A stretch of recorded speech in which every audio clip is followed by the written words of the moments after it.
You open your eyes before the sky lightens. Your body hasn't moved yet, but your mind has already returned from somewhere else.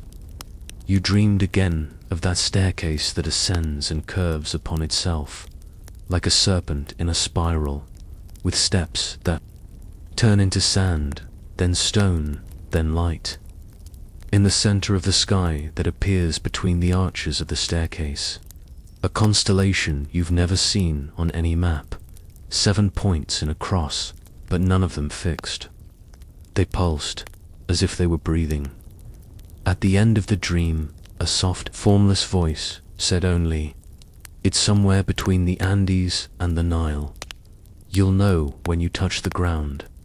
If this journey resonates with you, if the call of the past echoes in your heart, leave a like on this video, but only if you like it. It's a small gesture that helps the algorithm understand what you like, and also allows this bedtime story to reach other dreamers to have a deep and transformative sleep. Like you. Continuing the dive, you get up slowly.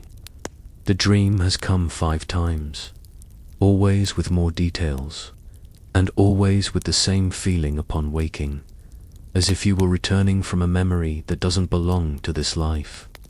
You no longer try to rationalize. After the last sight, after the word that was never written but was read in full, you learned to listen to what comes without explanation. This time, however, there is a new detail. A smell. In the dream, you felt the aroma of the earth. It wasn't the smell of the forest, nor of sand. It was a soil between eras. Moisture mixed with mineral and something deeper, something that resembles ancient incense. You spend the morning without speaking. You just observe the notes made in the last few days. Among them, a newspaper clipping about a newly discovered site in a little explored region of southern Turkey. Archaeologists were bewildered. Fragments of distinct cultures, separated by thousands of years, emerged at the same level of the soil. Egyptian inscriptions, Central Asian pottery, masks reminiscent of Benin, a piece of obsidian with traces of pre-Inca writing, all in the same place. Nothing made sense within the logic of linear time. You look at the clipping, the photo of the soil, that small carved staircase. Yes, it's the same as in your dream. The next night, you're already on your way. Upon disembarking, the heat doesn't surprise you. The field is in a region almost forgotten by historians, between a dry hill and a valley of rounded stones. The structure of the camp is basic. To local researchers and a Chilean anthropologist welcome you with curious looks. You are the only one who didn't come with equipment. You came only with listening. On the first night, you decide to sleep outdoors, near the area not yet explored. In the dream, you don't enter the site, but you feel it from within. It pulses like a buried heart as you close your eyes. The field begins to change. The sky darkens more than usual, even with the moon. And suddenly, you're walking down a corridor of damp stones. The floor is covered with bright symbols that move, like rivers of light under your feet. On the walls, drawings that seem to be from all cultures, but at the same time from none. You see a child with the eyes of an elder, holding a staff. She says, with a voice that reaches you without sound, "You didn't come to discover, you came to remember." You wake up to the sound of stones rolling near the hill. A small area gave way with the morning wind. You get up and go there. Among the loose stones, a circular shape is revealed. Not a complete staircase, but the beginning of one. You touch, and your whole body recognizes. The other people are still sleeping. You don't wake anyone up. You take a brush and begin to clean gently. Just below the first stone, symbols appear that you don't recognize rationally, but you know what they mean. They are fragments of a language that only exists when you are in a state of total listening.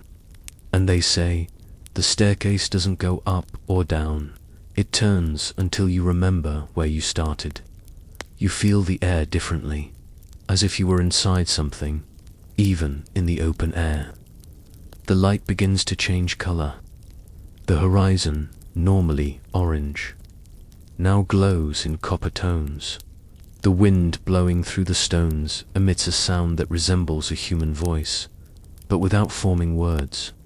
At the end of the day, you find something even more impossible, a coin, but not of metal, of smooth, black stone, with a spiral inscription. In the center, the same symbol as the child in the dream. You keep the coin with reverence, not in your pocket, but on your chest. The next night, the dream returns. This time, the staircase is full of figures. Men in tunics, women with hair braided. In impossible patterns, children holding maps made of stars, all walking around a circle, and in the center, an empty throne. You approach. At the moment you are about to sit, a hand touches your shoulder. It's a man with violet eyes, long, grey hair. He doesn't say his name, but you know, it's Saint Germain. He looks at you as someone who looks at someone who took a long time to arrive, but was expected. You are stepping on places where time refuses to die, he says. Here, we don't look for relics. We look for those who feel, those who dream of what is to come, while digging up what was never forgotten. You wake up with goosebumps. The morning heat hasn't arrived yet. The first thing you see when you leave the tent is the circle of stones turned in another position. None of the other researchers touched. There, and you know, the field is alive. You write in the notebook, today the dream called me by name, not as the name I use, but as the internal sound that vibrates when I'm not thinking. Today I touched a stone that wasn't an object. It was a chord, a forgotten note from the song my soul has always known. This is not a sight. It's a point of confluence, a fold where time curves, and where dreamers remember that they are part of the story before it happens. The field opens, and you take a deep breath. Now the journey begins. The morning dawns like a slow breath between the hills. The sky, in no hurry to be blue, extends its golden light over the soil that seems to have waited for this moment for eras. You walk to the area where you touched the staircase for the first time yesterday. The circle of stones has changed position again. But now, not only has it turned, one of the stones, the smallest, has split into two identical halves, with the fracture clean as if it had been sawed with millimetric precision. You didn't hear any sound during the night. No snap, no movement, but there it is, the stone, open. And in the center, something that shines. A small fragment of glass or crystal with dark points inside that resemble stars. You touch it with the tip of your finger. A subtle warmth spreads through your skin. You feel as if you were holding the eye of a time that never dies. The other researchers begin to leave the tents. One of them, the youngest, approaches with a clipboard. You point to the cracked stone, but he just frowns. He says he passed by there a few minutes ago and the stone was whole. You don't insist. There are things that only show themselves to those who are listening without haste. Later, they decide to excavate a small plateau to the south, where the marks on the ground suggest some ancient construction. The anthropologist, Marta, finds a fragment of pottery with geometric patterns. You approach. She holds the piece as if holding a secret and says, "This is Sumerian." Or it should be. But it was found next to a Mayan carving. She shakes her head. Impossible. You don't respond. You just observe. The patterns on the pottery spiral. You've seen this before. In your dreams. In your chest. During the excavation. Something even stranger happens. One of the assistants unearths a stone blade with Egyptian features. But, when digging next to it, he finds a clearly Roman artifact at a higher depth. This reverses the logic of archaeological chronology. The oldest objects are on top. You note in the notebook, today the earth reversed the flaws of history. Today the newest was buried deep. Today time bowed to the present. You feel your body lighter, as if gravity here were calibrated differently. As you walk, the stones seem to respond to your steps with a deeper sound, as if the earth were constantly whispering, "You have arrived." Continue. At night, you don't sleep in the tent. You take the blanket and lie down next to the staircase. The stars appear early, dotted in silence among the dry branches. But there's something strange. The constellation Orion appears in the east when it should be in the west. You look at the sky for long minutes and realize that the stars are moving backward. You close your eyes and the dream begins. You are again on the spiral staircase, but now it is made of translucent stone. Each step pulses with light. Around you, figures pass without making a sound, like ancient shadows that never died. One of them approaches. A woman with bluish skin, linen clothes, and silver eyes. She extends her hand. When you hold it, you see inside it an hourglass of sand turned upside down. The sand rises, not falls, she says, without a voice. Here. What comes first is what hasn't happened yet. You wake up with dry tears on your face. The sky is still dark.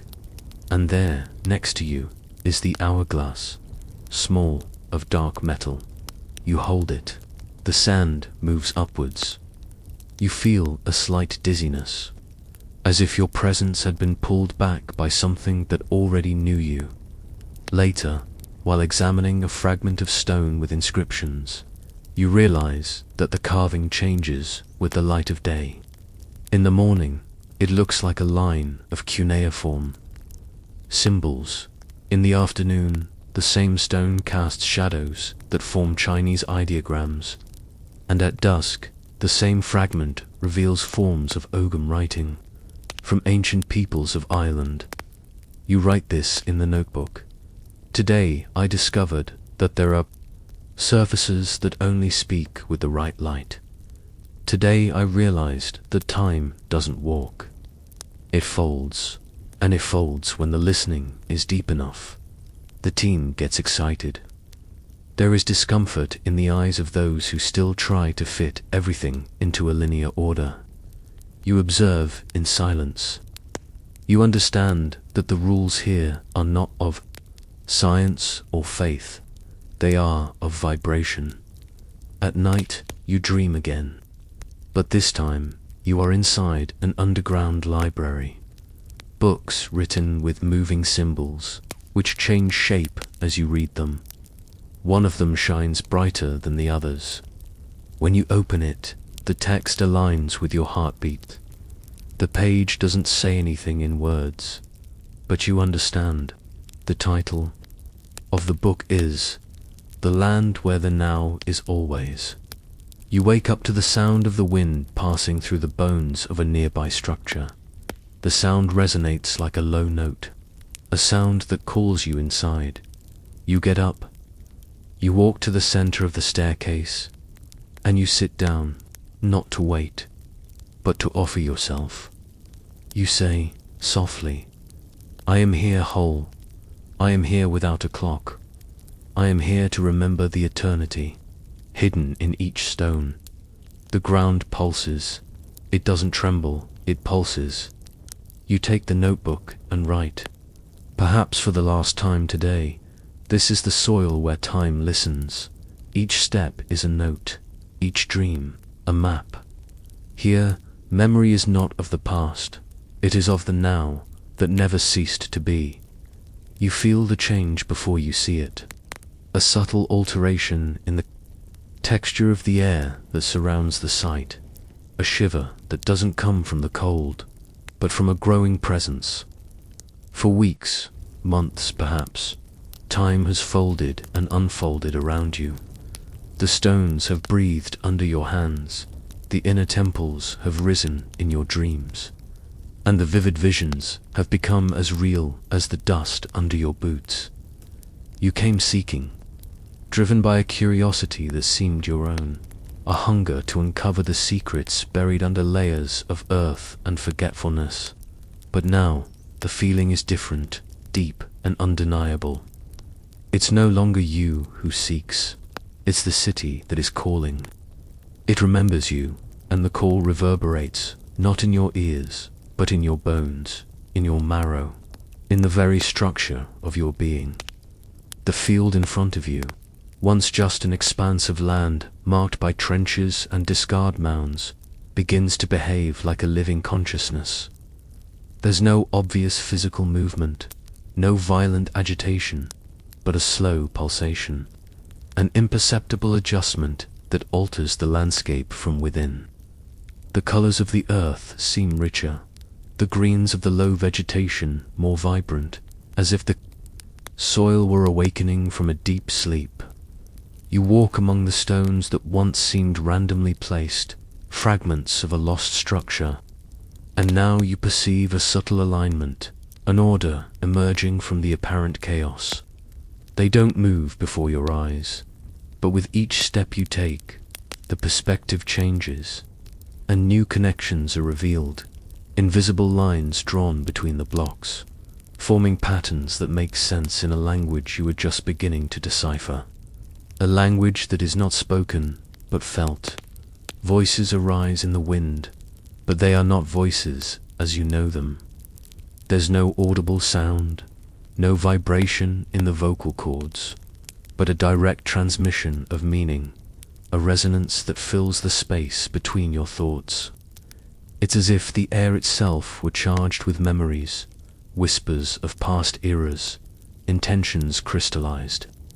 In the ether, you stop, closing your eyes, feeling the breeze on your skin, and the voices become clearer, not in words, but in fleeting images, in feelings that are not yours, in a knowledge that seems innate, but that you know is being transmitted. It's a silent choir, a symphony of presences that inhabited this place. Not ghosts, but vibrational echoes of lives that left their mark on the fabric of time.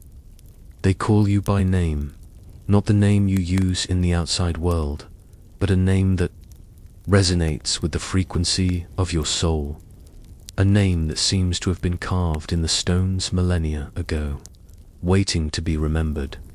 The city begins to vibrate. You feel it in your feet, a subtle energy that rises from the soil, traveling through the soles of your boots, rising through your legs, settling at the base of your spine. It's not an earthquake, but a rhythmic pulsation, slow and steady, that seems to synchronize with the beat of your own heart. It's a vibration of recognition. The city recognizes you. It remembers the touch of your ancestors, the echo of your steps on its streets that are now dust, the intention that brought you back to this threshold of time. Your body responds to this vibration in unexpected ways. Your muscles relax, a tension you didn't know you carried dissipates. Your breathing deepens, becoming slow and even, as if you were inhaling the very essence of the place. You feel a lightness in your shoulders, a weight being removed, and at the same time, a sensation of deep rooting, as if your legs were merging with the ancient earth. You kneel, touching the soil with your hands. The earth beneath your fingers is cold, but not inert. There's a life in it, a latent energy that you can feel as a subtle tingling. It's a granular texture, full of small fragments of stone, dry roots, and the fine dust that accumulates over time. As you touch it, you feel as if you're touching the skin of a living being, a sleeping giant that is slowly awakening.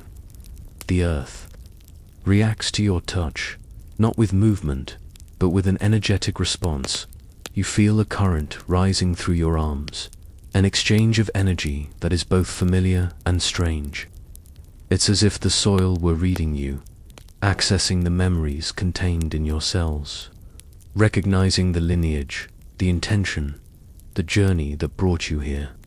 You are a living password, and each point of contact of your body with this ancient soil unlocks a new layer of perception, a new door to memory. Images arise in your mind, not as complete visions, but as quick flashes, fragments of a story that belongs to this place and to you. You see hands molding clay, faces under a different sun, structures rising against a sky that seems the same, but vibrates with a distinct energy. They are memories of the city, but also memories that seem to be yours, as if you had lived them in a time not recorded in history books. It's the memory of the soul, awakening under the stimulus of the place that contains it. You realize that the archaeology you practiced before was only the surface, the search for physical artifacts, for dates and facts. The true archaeology is that of being, the excavation of the layers of forgetfulness within yourself, the search for the memories that are buried not in the earth, but in consciousness. And this place, this city that dreams of time, is the catalyst for this inner excavation. You stand up, feeling your body lighter, but also denser, as if you were becoming more real, more present. Each step now is deliberate, not just a simple act of locomotion, but a sacred gesture.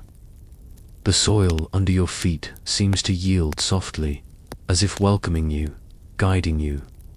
The stones around you seem to move in your peripheral vision, realigning themselves to form paths that didn't exist before, or perhaps that always existed, but that you couldn't see.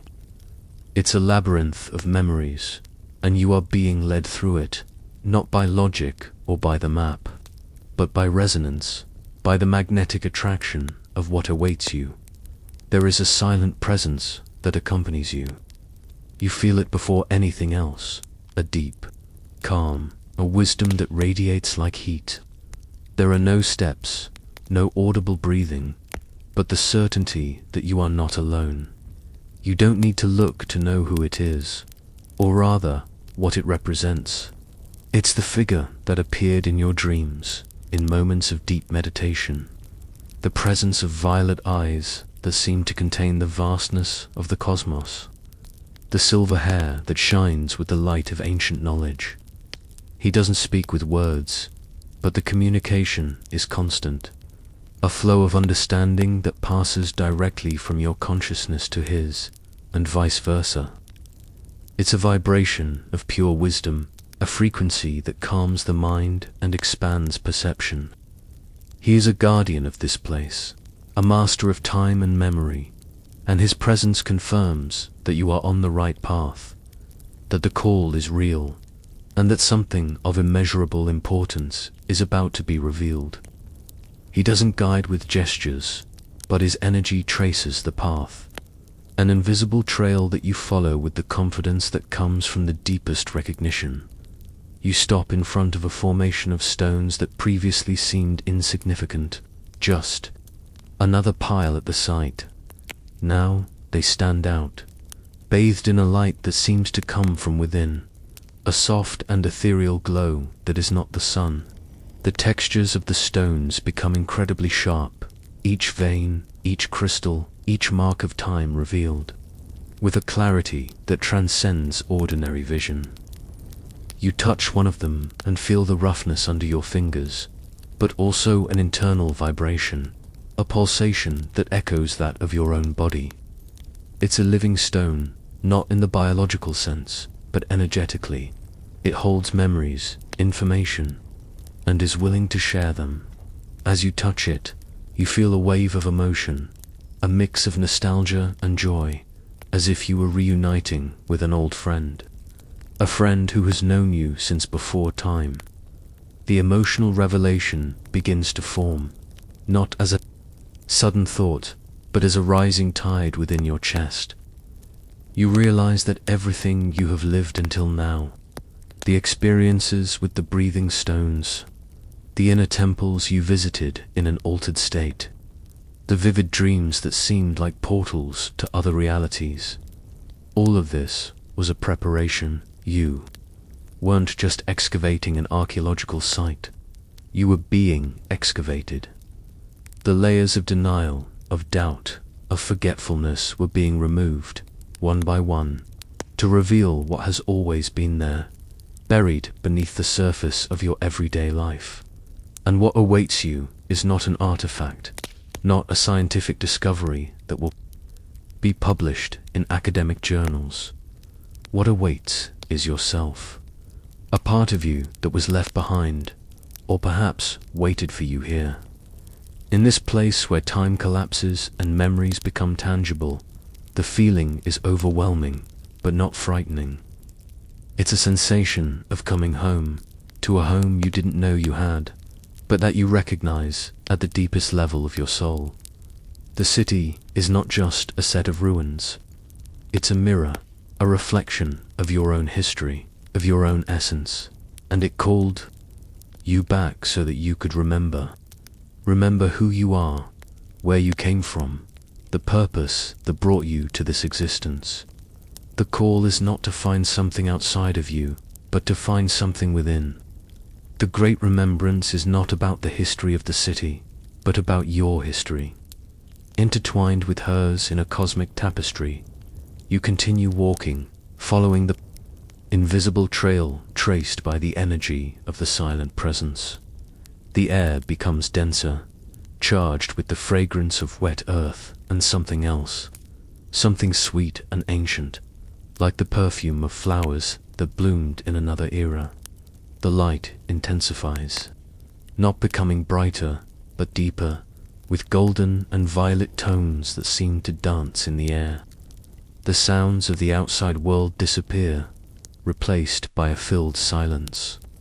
A silence that is not the absence of sound, but the presence of everything that cannot be heard with the physical ears. It's the sound of existence itself, the fundamental vibration of the universe. Your body pulses in unison with the city. You feel the blood running in your veins, the air filling your lungs, the constant beating of your heart, and all of this seems to be in perfect harmony with the energy emanating from the soil. It's a sensation of total integration, of being part of something much larger than you ever imagined. You are no longer an external observer, an archaeologist studying a site. You are part of the site, a cell in the body of the city, a memory that is being activated. With each step, the sensation that something immense awaits you intensifies. It's not an anxious expectation, but a calm and deep certainty. You are approaching a threshold, a turning point where reality as you know it will dissolve even more, making way for a broader understanding, for a deeper connection with the web of time and consciousness. The city called you, and you responded. Now it's time to cross the portal, not a portal made of stone and mortar, but a portal made of memory and light, a portal that opens not to a physical place, but to a state of being. The silent presence seems to intensify as you advance, its energy enveloping you like a mantle of peace and protection. You don't feel fear, only deep reverence and immense gratitude for having been chosen, for having been remembered. The violet eyes, even though you don't see them directly, seem to be everywhere at the same time, watching, guiding, transmitting. The certainty that everything is unfolding exactly as it should be. You reach a point where the stones form an irregular circle, an open space under the sky that now seems closer, more intimate. The golden and violet light concentrates in this place, creating an ethereal atmosphere. The vibration of the soil is stronger here, pulsating with a gentle intensity. You move to the center of the circle, feeling the energy rise through your legs, coursing through your entire body. It's an energy of healing, of alignment, of awakening.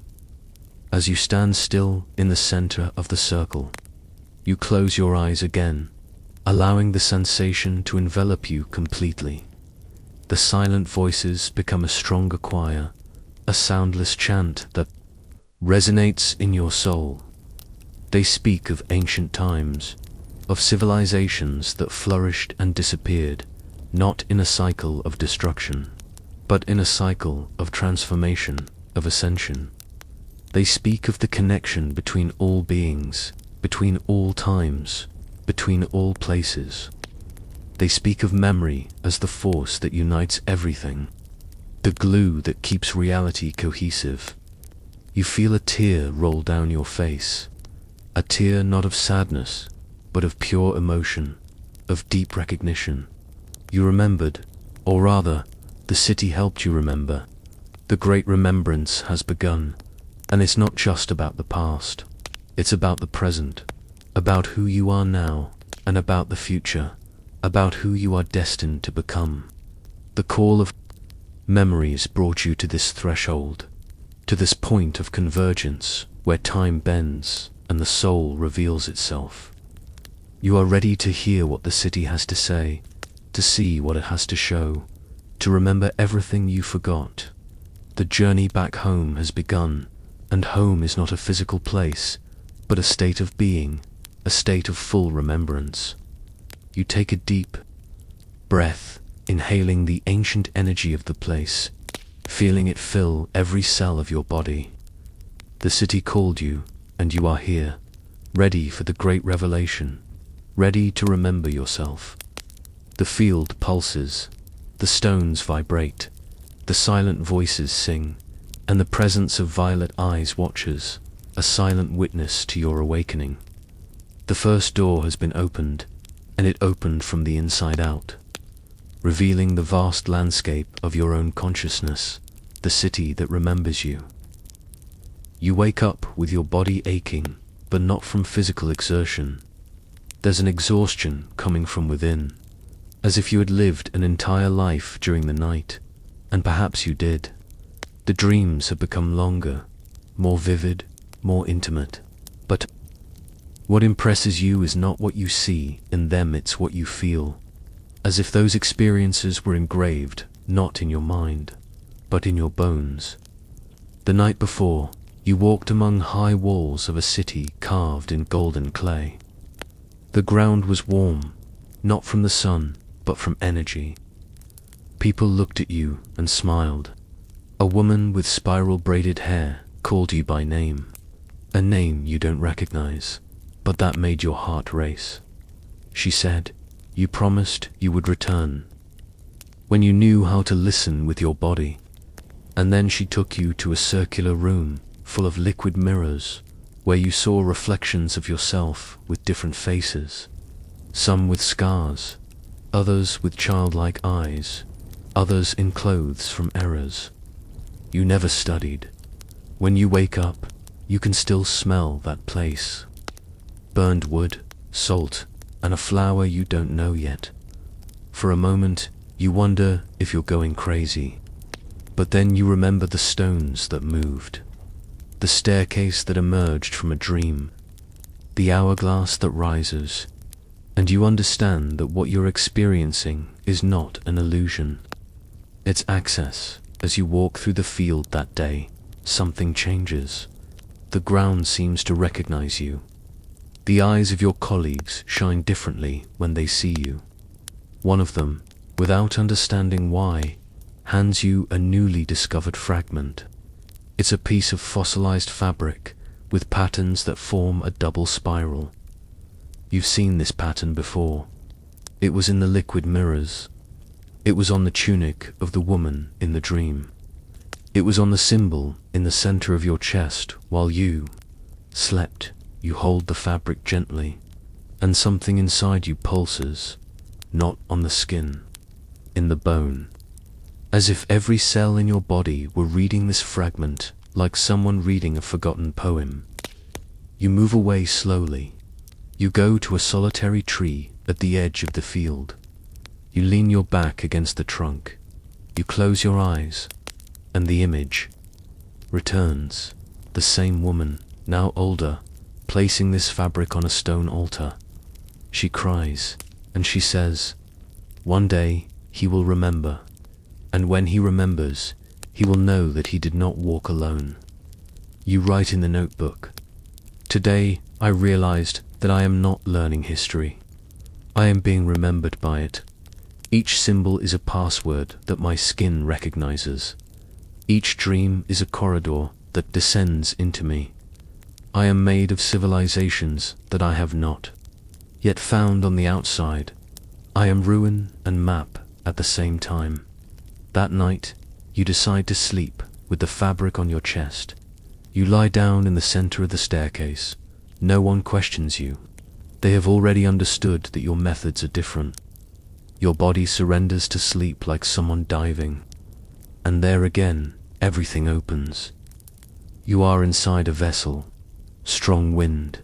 The dark, dense sea. You don't feel fear. You are surrounded by people who speak a language you don't understand, but you comprehend. Everyone is silent. An old man hands you a heart-shaped stone. You hold it, and you know this stone must be buried in the center of the world. But you don't know where this center is. In the middle of the crossing, something happens. The sea opens, literally. The water divides, revealing a corridor of dark sand. The vessel lands. Everyone gets off. They walk in silence. At the end, a cave with walls covered in drawings that move as if breathing. You walk to the center and place the stone. At the moment you do this, the water returns, but it doesn't drown you. It turns into mist, and you wake up next to you, a heart-shaped stone. You don't scream. You don't call anyone. You just observe, and you smile, because now you know you are being guided not by external maps, but by layers of yourself that have always been there, dormant. And now they awaken with each symbol, each dream, each sound. You spend the day in silence, just listening. At the end of the afternoon, Marta approaches. She says she dreamed about you, that she saw you as a child, sitting in front of a large bonfire, holding a map made of leaves and blood. She asks you, "Have you ever dreamed about this before?" You just nod, because yes, you have dreamed about this map. And now you understand that it's not just you. Others are also being touched. Later, by the real bonfire. You write, "Today my body was traversed by stories I never studied. Today I felt nostalgia for places I have never been. Today I understood that it's not just me who dreams. Time also dreams with me, and when I sleep, it takes the opportunity to tell me everything I had forgotten." You close the notebook. You look at the sky. The constellations are inverted again, as if the sky were looking at you instead of being looked at. And then you whisper to no one, to everyone, to the earth, to the bones, "If I am ruin, may I excavate myself with tenderness. If I am map, may I read myself with courage. If I am memory, may I awaken in the dreams of others." And you sleep without fear. Because now you know that sleep doesn't take you away. It takes you back. You are still in the center of the circle of stones, where the call of memories found you with an intensity that made the very air vibrate. The golden and violet light of the place seems to have infiltrated your skin, and you feel this energy not only around you, but within you, traveling paths that were once dormant. The pulsation of the soil beneath your feet is no longer an external sensation, but an echo of your own pulsation, a heartbeat that seems to have expanded to encompass the entire extent of the site, of the buried city that now breathes beneath. The earth. It is at this moment, at this point of convergence between your being and the being of the place, that you realize the deep truth that Chapter 1 only announced. Your body is not just a vessel that carries your consciousness through space and time. Your body is the key. Your body is the living password that the city recognizes. The sensation begins in your feet. They seem heavier, more rooted, as if invisible small roots were extending from the soles of your boots to connect directly with the energetic fabric of the soil. You feel the texture of the earth beneath the thin layer of leather, the granulation, the damp cold, and at the same time, a current of warmth that rises. A warmth not generated by friction or effort, but by a direct exchange of energy. It's as if the soil were reading the molecular composition of your feet, the memory inscribed in your bones, in your muscles, in the very vibration of your cells. And this reading is not passive. It's a silent conversation, a mutual recognition that manifests as a series of subtle but unmistakable physical sensations. A subtle tingling runs through your legs, rising slowly, as if the energy of the earth were activating dormant circuits. In your body, it's not numbness, but increased liveliness, a heightened perception of each nerve, each muscle, each blood vessel. You feel the bone structure of your legs with a clarity you've never had before, the strength of your femurs, the solidity of your tibias, as if they were aligning with the rocky structures beneath the earth. It's a sensation of physical belonging, that your body, in this place, is not a stranger, but an integral part of the whole, a fragment that fits perfectly into the great puzzle of the city. As it rises through your torso, the energy seems to concentrate at the base of your spine, in your coccyx, as if it were activating a primordial center of strength. There's a sensation of increasing warmth, an energy that slowly uncoils, rising up your spinal column, vertebra by vertebra. Each point of contact with the ascending energy seems to unlock a new layer of sensation, of perception. You feel the flexibility of your spine, the strength of your back muscles, the expansion of your rib cage with each breath. Your posture adjusts, subtly, becoming more upright, more centered, as if the earth itself were helping you find your natural alignment. Your breathing becomes even deeper and rhythmic. It's not a conscious effort, but an automatic response of your body to the energy of the place. You inhale the air charged with memories, feeling it fill your lungs to maximum capacity, and exhale slowly, releasing tensions you didn't even know existed. Each inhalation seems to bring a new wave of energy from the soil into you, and each exhalation seems to anchor you even more deeply in the present moment, in this sacred space. The rhythm of your breathing synchronizes with the slow pulsation of the city, creating a harmony that resonates in every cell of your body. Your heart, once just an organ pumping blood, now seems like a primordial drum beating in unison with the heart of the earth. You feel each beat with vivid clarity, not just in your chest, but reverberating throughout your body, sending waves of energy and sensation. It's a strong and steady beat, full of ancestral vitality. It's as if your heart were communicating with the heart of the city, exchanging information on a level that transcends language. The city is reading the story written in your blood, in your heart cells, in the emotional memories stored in your body. Your hands, once just tools for digging, now seem like sensitive antennas, capable of perceiving the subtle vibrations of the air and the soil.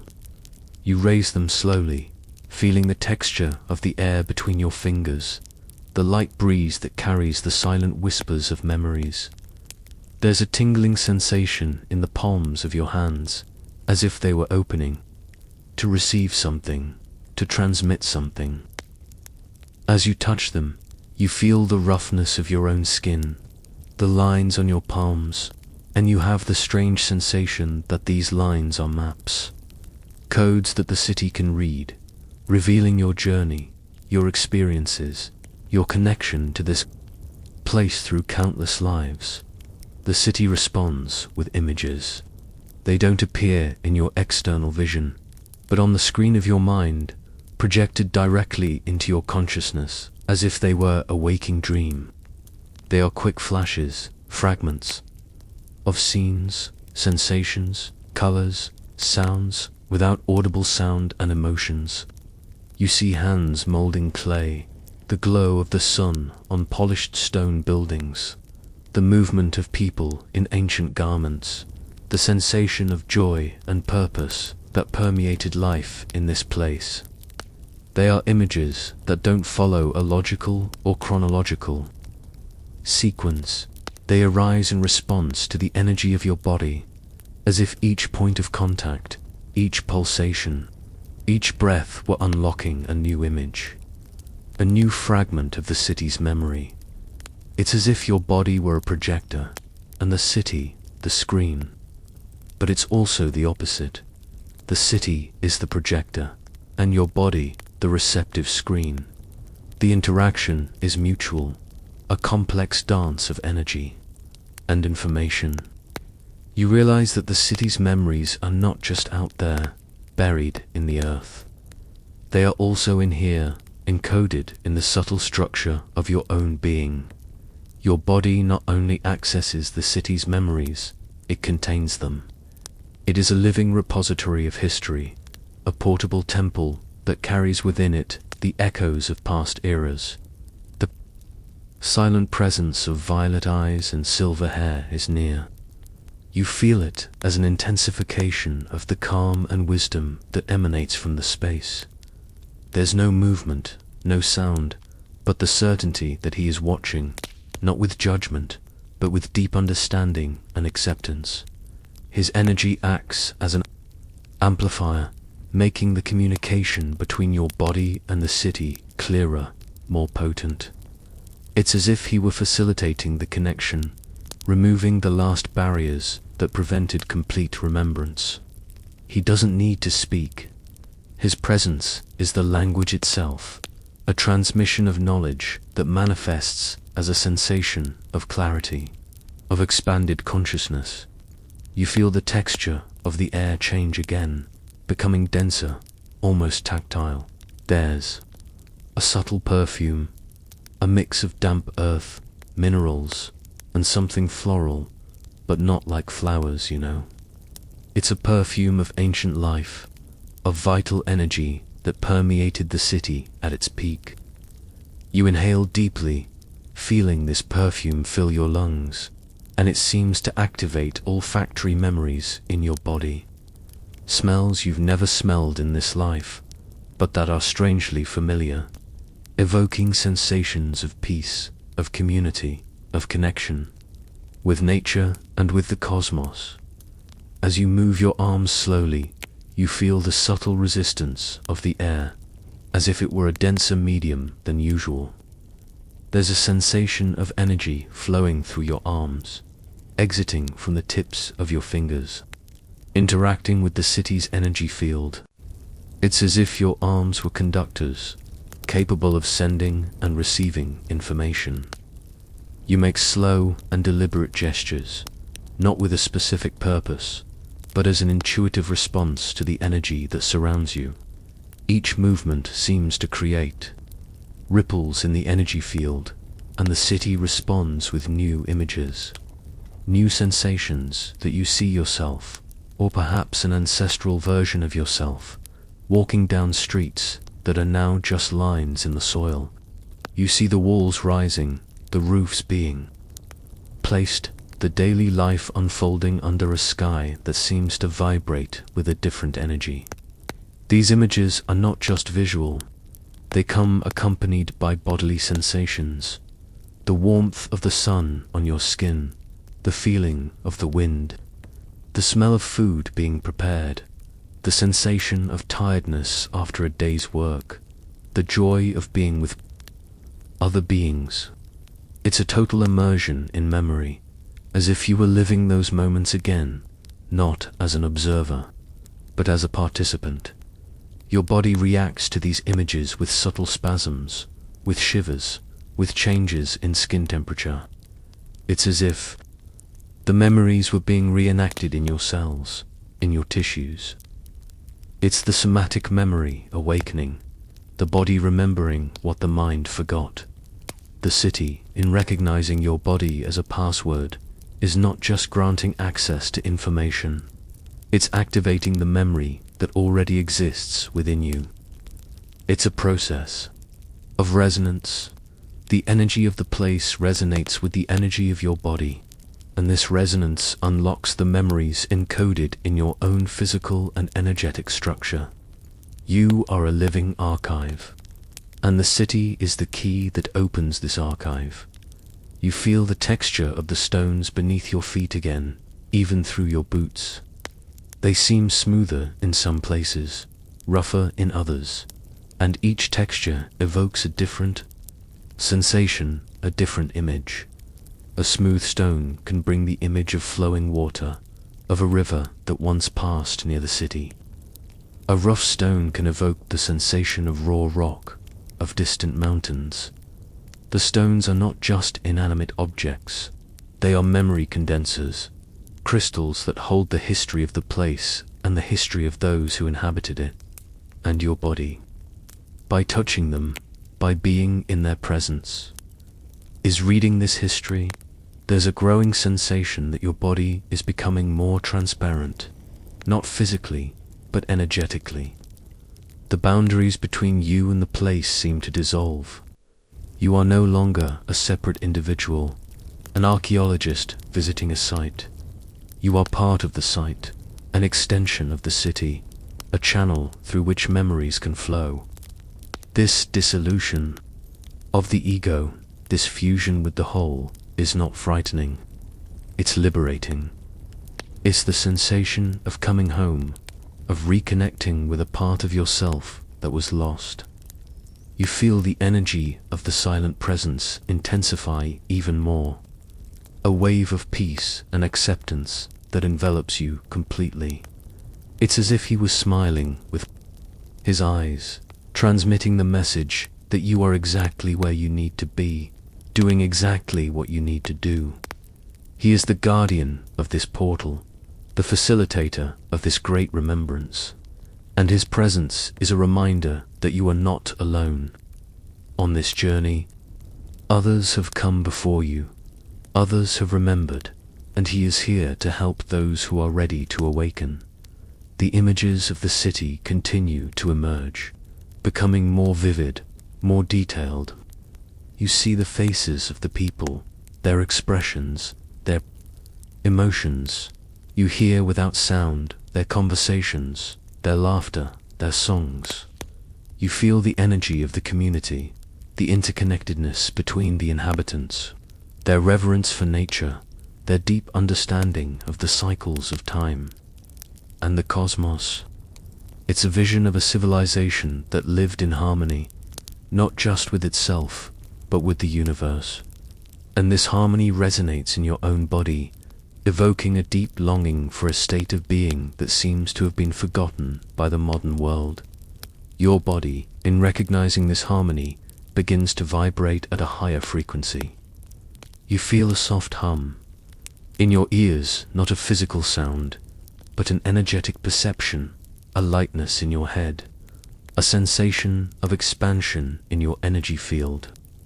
It's as if your body were recalibrating, adjusting to the frequency of the city, to the frequency of memory.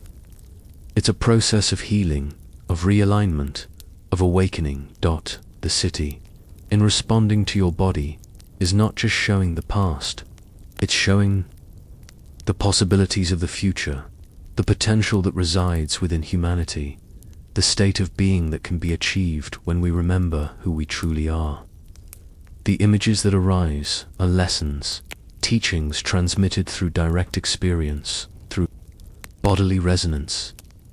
You are learning from the city, not through words or books, but through the universal language of energy and memory. You move your toes inside your boots, feeling the contact with the soil. Each small movement seems to send a signal to the city, and the city responds with a new wave of sensations, of images.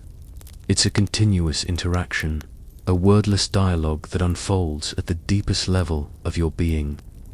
Your body is the interface, the point of contact between the physical world and the energetic world, between the present and the past, between forgetfulness and remembrance.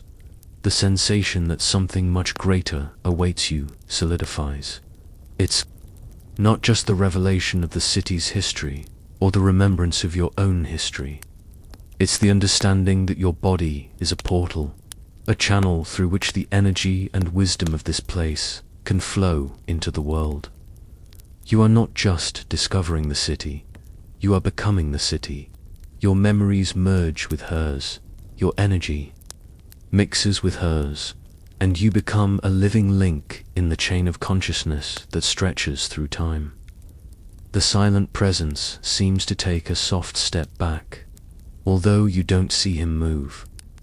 The energy that emanates from him becomes less intense, but still present, like a guiding light in the distance.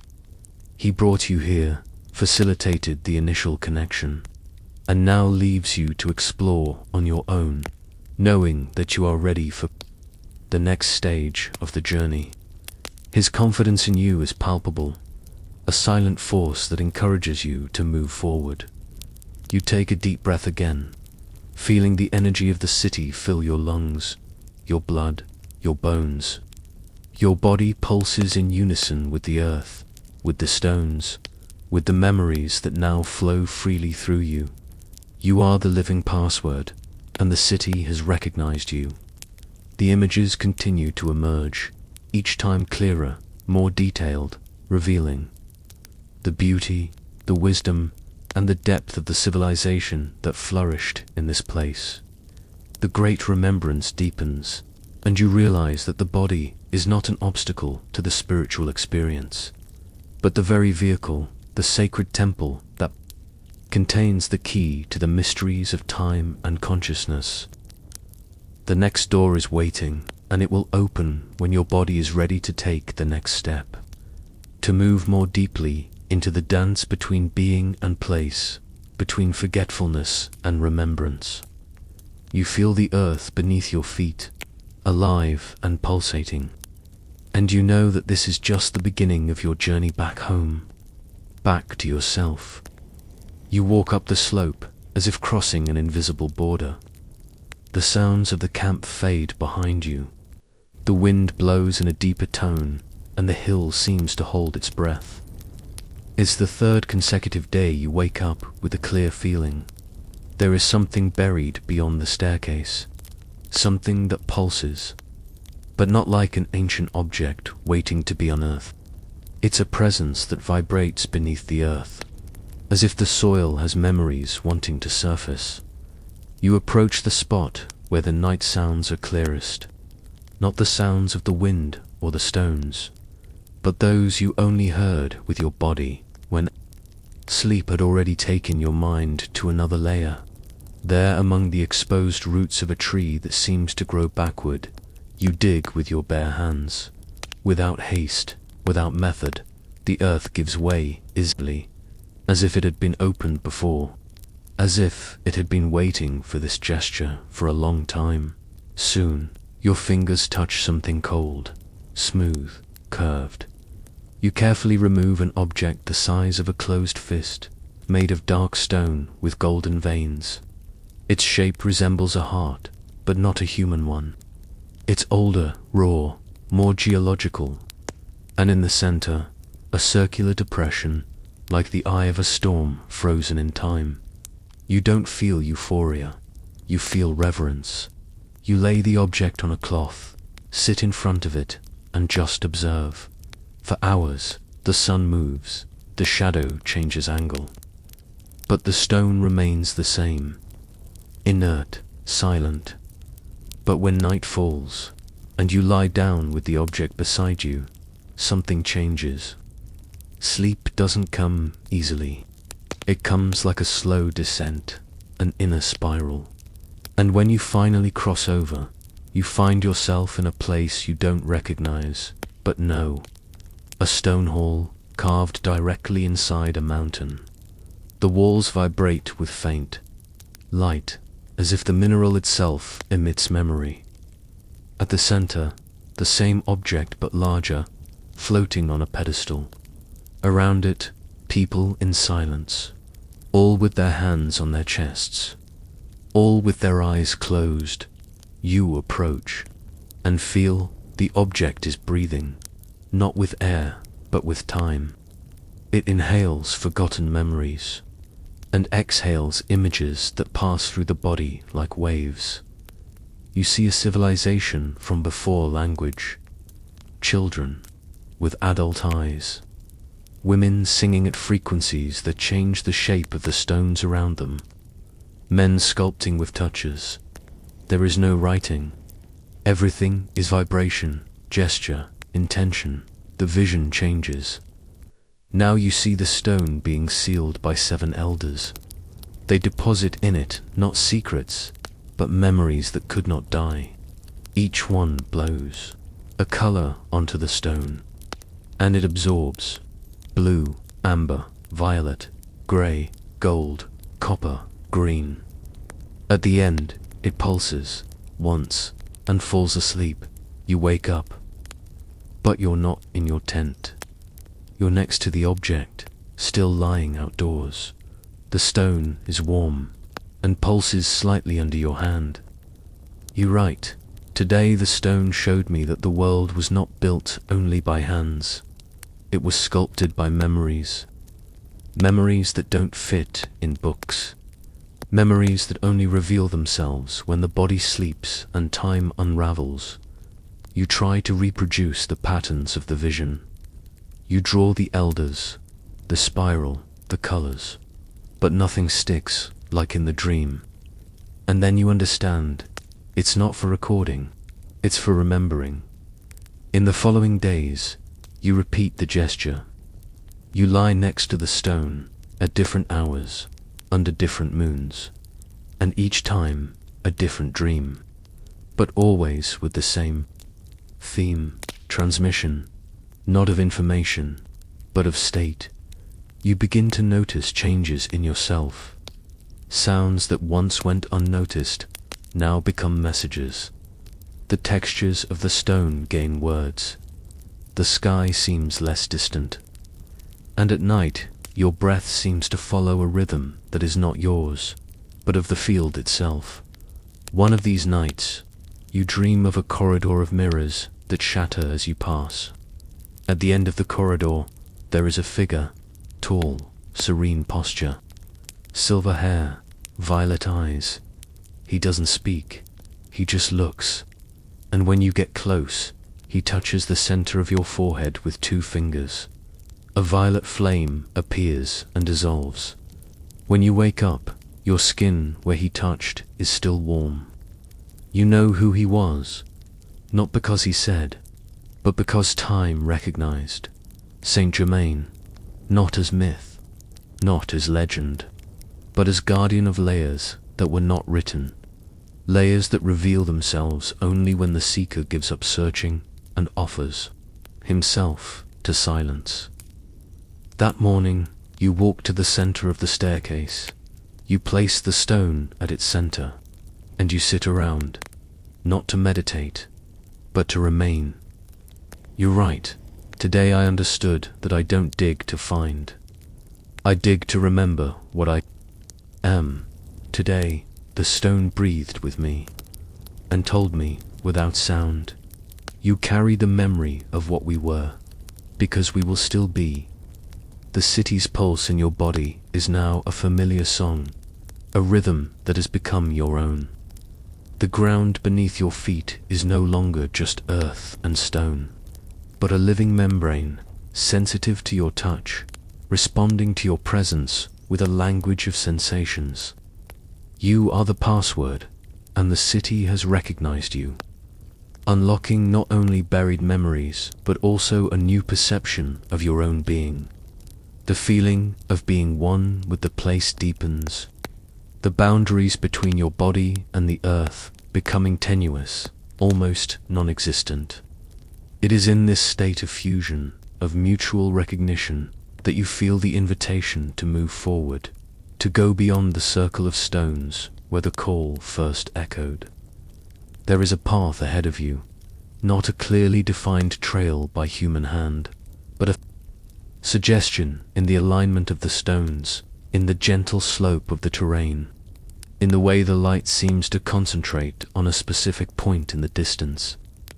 It is an invisible staircase, made not of physical steps, but of intention and energy, leading you to a threshold, a point of transition. You begin to walk towards this suggested path, and with each step, the interaction between your body and the ground becomes more intimate. The earth beneath your feet seems to change texture, becoming softer in some places, firmer in others, as if it were adapting to your weight, to your rhythm. You feel the subtle moisture, the refreshing coolness in contrast to the warmth emanating from within you. There are small grains of sand that massage the soles of your boots, fragments of quartz that seem to glow with an inner light as you pass by them. The sound of your steps is muffled, almost silent, as if the air itself were absorbing the vibrations, creating an atmosphere of reverence. The wind, once a whisper of silent voices, now seems to blow with a soft melody, a low-frequency hum that resonates in your bones, a welcoming song as you advance. The light around you transforms. It is no longer the direct light of the sun, but a diffuse, ethereal luminosity that seems to come from all directions at once. The colors become more saturated, more vibrant, the earth tones, greens, blues of the sky acquiring an oniric intensity. There are particles of light floating in the air, tiny bright dots that dance in complex patterns, like stardust that has descended to earth. You reach out and try to touch one of them, but it dissolves before your fingers can reach it, leaving behind a sensation of soft warmth and an indescribable perfume, something that evokes the fragrance of heated metal and morning dew. The silent presence of violet eyes is with you, not walking beside you in the physical sense, but as an energy that envelops you, a luminous shadow that moves with you, weightless, soundless. You feel its deep calm, its ancestral wisdom, like a force field that protects and guides you. It does not point the way, does not give instructions. Its presence is the instruction itself, a vibration of trust and acceptance that propels you forward. You feel its energy as a soft warmth on your back, a constant reminder that you are not alone on this journey inward. The invisible staircase becomes more perceptible as you approach the threshold. There are no steps carved in stone, but the terrain rises gently, forming a natural ramp that seems to invite you to climb. The texture of the ground changes again, becoming smoother, more polished, as if it had been worn down by countless steps over millennia. You feel the firmness beneath your feet, a solidity that contrasts with the fluidity of the energy surrounding you. There are small rock formations along the ramp, stones that seem to have been placed there intentionally, not as part of a structure, but as markers, reference points on a journey that is both physical and spiritual. As you pass them, you feel a subtle resonance, as if they were emitting a frequency that your body recognizes. The air at the threshold is different. It is denser, more charged, like the air before a storm, but without the feeling of oppression. There is a subtle electricity in the air, a tingling that you feel on your skin, in your hair, as if you were entering a high-voltage energy field, but one that is perfectly safe, perfectly natural. The perfume intensifies, becoming more complex, with notes of damp earth, minerals, ancient flowers, and something you cannot identify, something that smells of time, of crystallized memory. You inhale deeply, feeling this perfume penetrate your lungs, your blood, activating olfactory memories that seem to belong to another life, another time. You stop at the top of the ramp, at what you recognize as the subtle threshold. There is no physical gate, no visible barrier. The space before you seems to be the same field, the same landscape, but there is a fundamental difference, a change in the very fabric of reality. The air vibrates with greater intensity. The particles of light dance more frenetically, and the filled silence deepens, becoming almost deafening in its fullness. It is a place where the veil between worlds is thinner, where dimensions overlap, where time becomes even more elastic. It is at this point that understanding sets in, not as a thought, but as a revelation that arises from the deepest part of your being. You realize that the portals leading to the city's secrets, to the mysteries of time, are not external. They are not physical structures that you need to find and open with a key or a password. The portals are states of consciousness.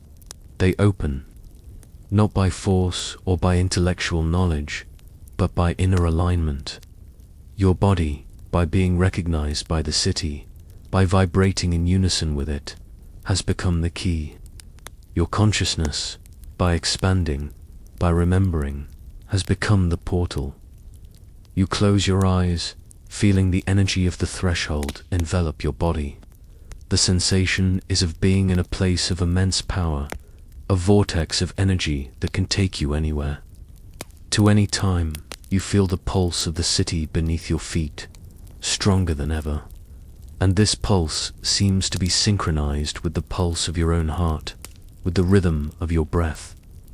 It is a symphony of life, a dance of energy that invites you to surrender, to release the last ties that bind you to linear reality. With your eyes still closed, you turn your attention inward. You visualize your own body, not as a solid physical form, but as a field of energy, a constellation of light and vibration. You feel the energy centers in your body, the chakras awakening, spinning faster and brighter. The energy that arose from the ground through your spine now seems to spread throughout your being, activating each cell, each nerve. You feel a growing lightness, a sensation of floating. Even though your feet are still firmly planted on the ground, it is within you that the gates begin to manifest. They are not gates of wood or metal, but structures of light and energy, vortices of color and sound without audible sound that open in your consciousness. You see the first portal form in the center of your chest, a swirl of green and pink, light that pulses with an energy of unconditional love and healing. It opens slowly, revealing a vast inner landscape, a space of calm and peace that you didn't know existed within you. Another portal opens in your forehead, between your eyebrows, an indigo eye of light that expands, revealing a clarity of perception that transcends the physical senses. You see, with this inner eye, not the outer world, but the inner world, the landscapes of your own consciousness, the corridors of your own memory. It is a portal to intuition, to inner wisdom, to the ability to see beyond appearances. A third portal manifests at the base of your throat, a center of blue light that pulses with an energy of expression and truth. It opens, releasing a stream of energy that you feel as a desire to speak, to sing, to express the truth that resides within you. It is not a desire to speak with words, but to express yourself through your very existence, through your vibration. As these inner portals open, you feel an expansion of your consciousness. The ego, the part of you that identifies with your personal history, with your name, with your profession, with your daily concerns, seems to diminish, becoming less prominent. You feel less like a separate individual and more like a part of something larger, a drop in the ocean of cosmic consciousness. This dissolution of the ego is not a loss, but a liberation, an expansion into a more vast and inclusive state of being. The silent presence of violet eyes seems to draw nearer. You feel its energy envelop the inner portals that have opened within you, stabilizing them, strengthening them. It is as if he is validating your experience, confirming that you are on the right path. His energy is an anchor, keeping you centered as your consciousness expands. You feel a deep gratitude for his presence, for his silent guidance.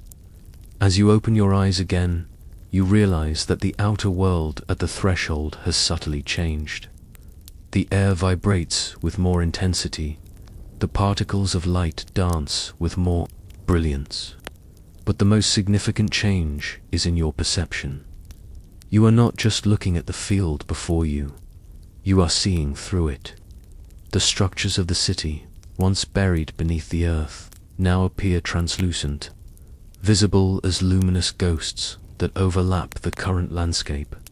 You see the walls, the buildings, the streets, not as ruins, but as vibrational structures made of light and memory. It is as if the inner portals that have opened within you have granted you the ability to see the city in its fullness, in its energetic dimension. That you take a step forward, crossing the threshold, and the sensation is of passing through a curtain of energy. There is no resistance, just a smooth transition to a space where reality is more fluid, more malleable. The ground beneath your feet is still earth, but the sensation is different. It is like stepping on a soft carpet made of moss and light. The air is fresher, purer, and the perfume of ancient flowers is more intense, more intoxicating. The translucent images of the city become clearer, more defined. You can distinguish the details of the buildings, the shapes of the roofs, the arches of the doors, and you realize that these structures are not static. They pulse with light, with energy, as if they were alive.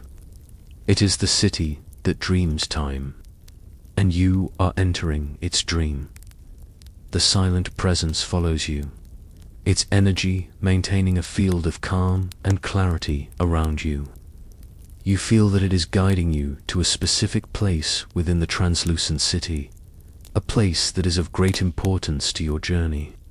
The invisible staircase that brought you to the threshold seems to continue, leading you into the vibrational structure of the city. The steps are not made of stone, but of condensed light, and with each step you take, you feel an ascent not only in space, but also in consciousness. You realize that the opening of the inner portals is not a one-time event, but a continuous process.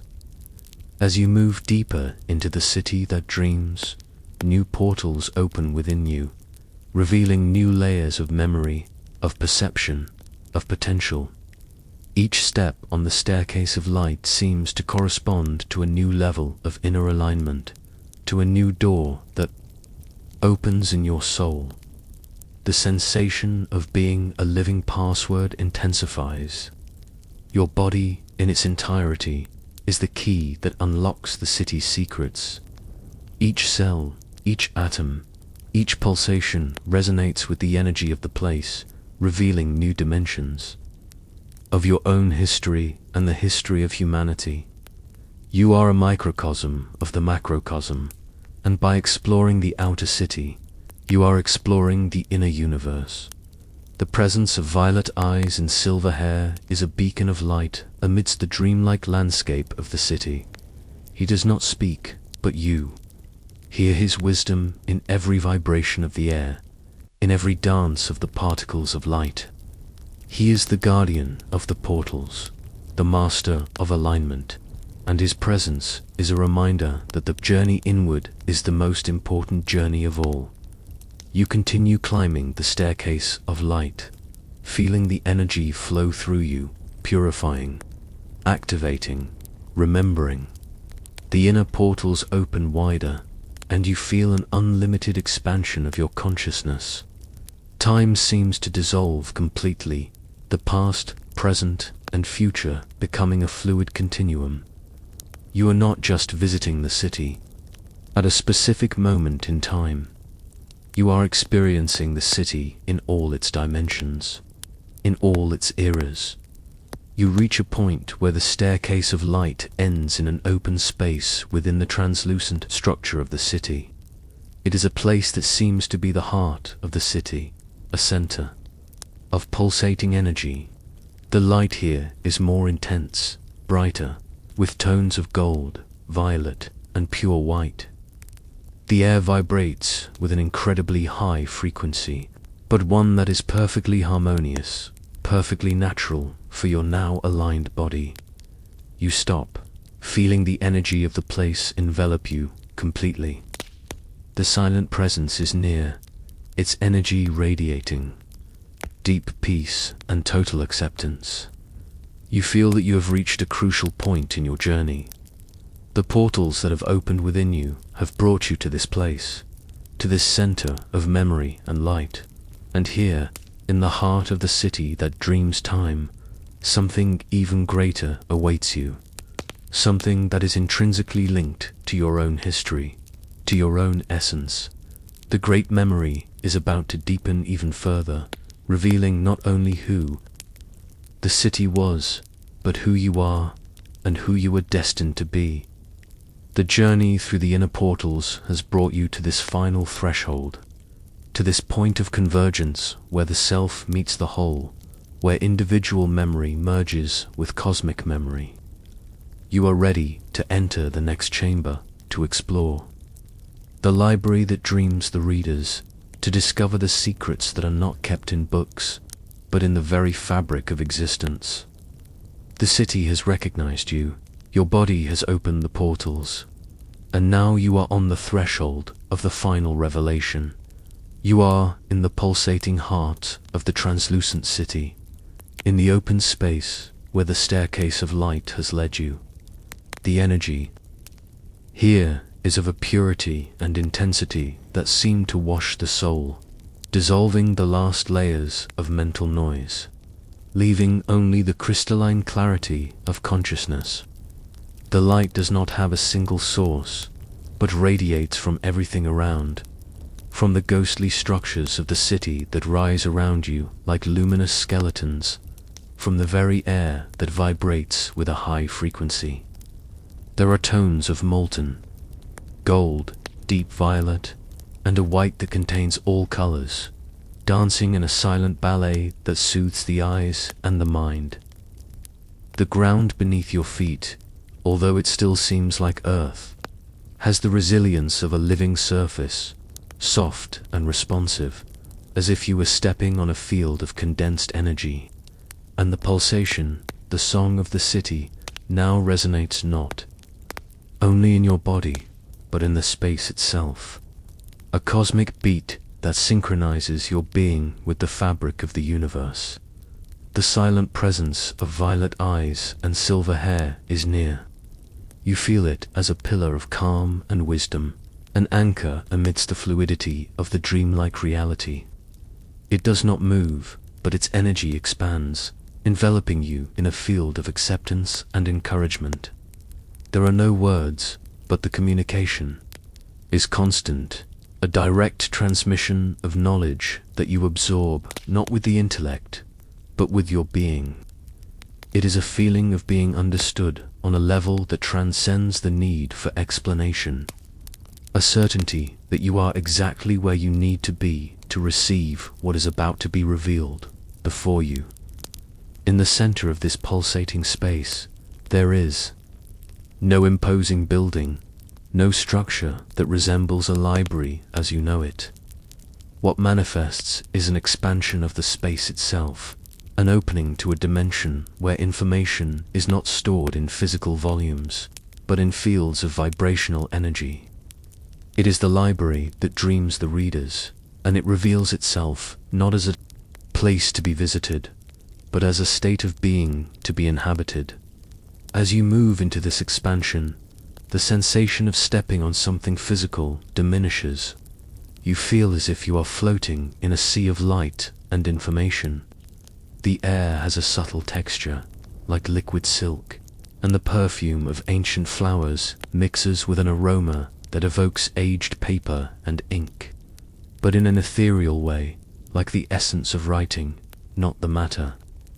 There is a soft hum, a low-frequency vibration, that you feel more in your body than hear with your ears, and this vibration seems to be the very language of the library.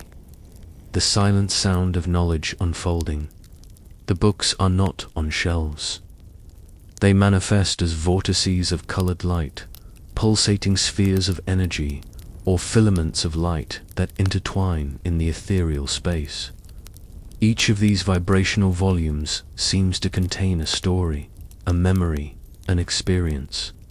They do not have visible titles, but each emits a unique frequency that you can feel, a resonance that draws you to those that are relevant to your journey, to your memory. You reach out, not to take a book, but to touch the energy of a nearby vortex. At your touch, the light of the vortex intensifies, and you feel a wave of information flow into your hand, up your arm, into your heart, into your mind. This information is not presented as written text, but as a complete sensory experience. You feel the warmth of the sun on skin that is not yours. You hear without sound the laughter of children in a street that no longer exists. You see without physical eyes the beauty of a sunset over landscapes that have been transformed by time. They are memories of the world, captured not as facts, but as experiences, as the essence of life in different eras and places. And you realize the truth. Behind the description, books are written with breathing.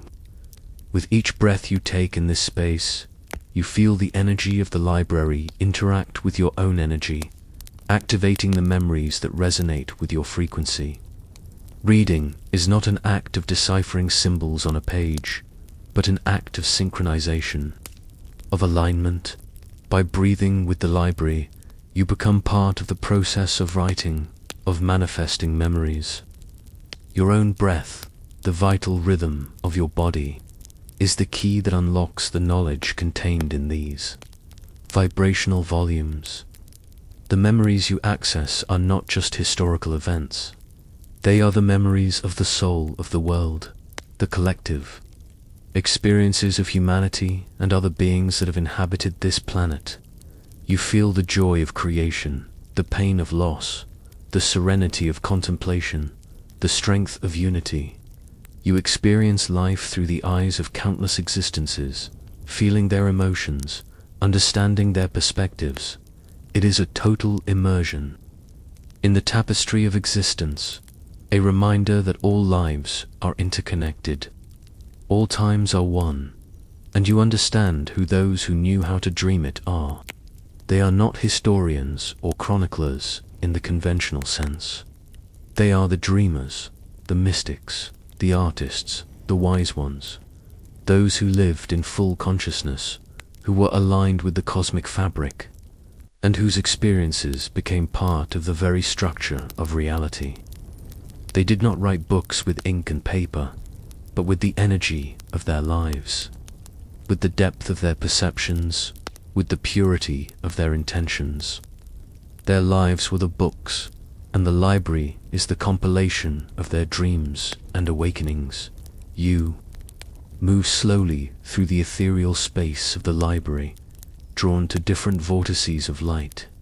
Each one you touch reveals a new facet of the world's memory.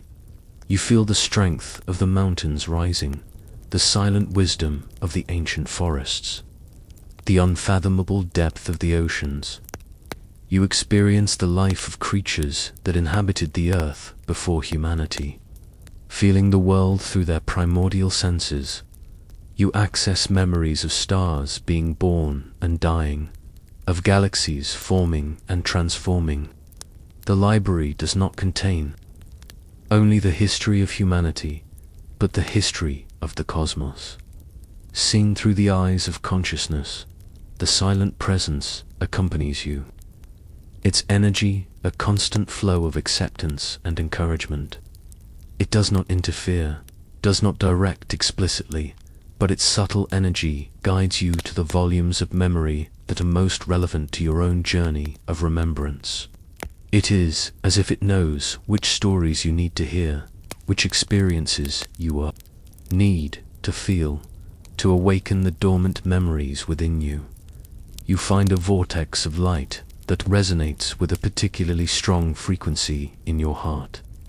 Upon touching it, a wave of emotion floods you, a mix of longing, joy, and a deep sense of belonging. The images that emerge are of a place you recognize, not from the outer world, but from your most vivid dreams, your deepest meditations. It is the city at its peak, vibrating with life, with purpose. You see the people, their faces full of light, their eyes reflecting the wisdom of the cosmos. You feel the energy of the community, the interconnectedness between all beings, the reverence for life in all its forms, and you see yourself in these memories, not as the archaeologist who arrived at the site, but as an integral part of that civilization. You feel the touch of the sun on your skin, the smell of medicinal plants, the sound without sound of sacred chants. You experience the sensation of walking through the streets of the city, of participating in the rituals, of sharing knowledge with others. It is a visceral memory, an unshakable certainty that you lived here before, that this city is part of your history, and you are part of its history. This memory is not presented as a film to be watched, but as an experience to be relived. Your body reacts to the sensations, the smells, the sounds of the memories. You feel the texture of the garments you wore, the sensation of the earth beneath your bare feet, the warmth of the fire in an ancestral home. It is somatic memory unfolding. In its fullness, the body remembering what the mind forgot long ago. The silent presence seems to intensify, its energy enveloping you like a warm embrace. You feel a wave of unconditional love and acceptance emanating from it, validating your experience, confirming the authenticity of the memories that are emerging. It is a silent witness to your awakening, a guardian of your journey of remembrance. You realize that the library that dreams the readers is not just an archive of past memories. It is also a space of creation, where the memories of the future are being dreamed into existence. By interacting with the volumes of memory, you are not just accessing what has been, you are participating in the ongoing process of dreaming reality, of co-creating the future. Your own consciousness, by aligning with the energy of the library, becomes a channel for the manifestation of new possibilities, of new realities. The sensation of floating in the ethereal space deepens. You no longer feel gravity, the weight of your body. You are pure consciousness, navigating a sea of light and information. The memory vortices move around you, drawing your attention to different aspects of existence. You access memories of other civilizations, on other planets, in other dimensions. You understand the interconnectedness of all life, the fundamental unity that underlies the apparent separation. The library is a mirror of the cosmos, a reflection of the universal mind. And you, by entering it, by becoming a reader who dreams, are becoming one with this universal mind. The boundaries between your individual self and the whole dissolve even further. leaving only the vast and limitless landscape of consciousness. You feel the energy of the silent presence focus on a specific point in the ethereal space. It is a vortex of light that shines with particular intensity, emitting a frequency that resonates deeply within your being. There is a sense of anticipation in the air, a quietude that precedes an important revelation. You move towards this vortex, drawn by an irresistible force. As you approach, the light of the vortex intensifies, and you feel a wave of energy that envelops you, lifting you even higher into the ethereal space. The silent presence is near, its energy radiating deep calm, preparing you for what is to come. You feel that this vortex contains a memory of crucial importance to your journey, a memory that is intrinsically linked to your own identity, to your purpose. The library that dreams the readers has brought you to this point. It has helped you remember the history of the world, the history of humanity, your own history. It has shown you that memory is not just a record of the past, but a living force that shapes the present and the future. And now, it is leading you to the next stage of your journey of remembrance, to an encounter with a memory that is waiting for you, a memory that holds the key to your forgotten name. You surrender to the energy of the vortex, feeling it pull you in. The light becomes overwhelming for a moment, but not in a painful way, just intense. You feel a sensation of acceleration, as if you were traveling through time and space, not in a physical vehicle, but in a vehicle of pure consciousness. The memories of the library swirl around you, forming a kaleidoscope of images, sensations, and emotions, and then the sensation of movement subsides. You find yourself in a new space within the ethereal library, a place that seems to be a sanctuary within the sanctuary. The light here is soft and golden, and the filled silence is even deeper. There is a figure before you, enveloped in light, but you recognize the energy, the calm, the wisdom. It is the silent presence of violet eyes and silver hair, manifested in a more defined, more present form.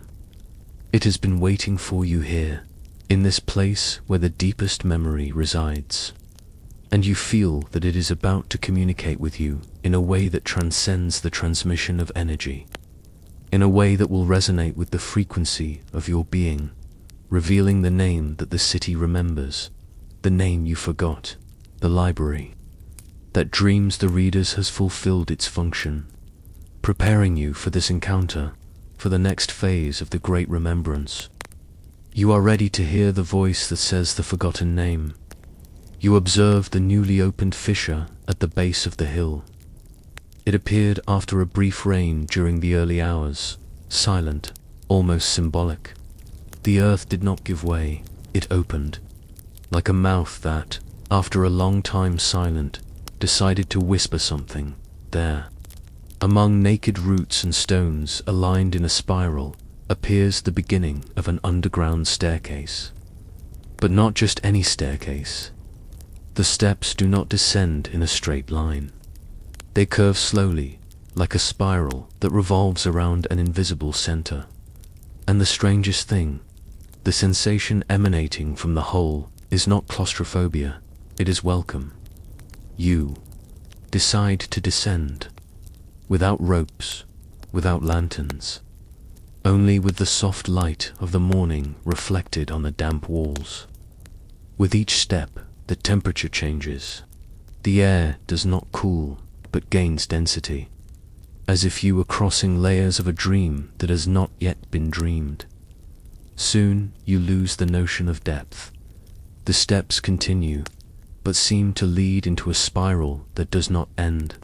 You do not feel fear, because something in you already knows this path.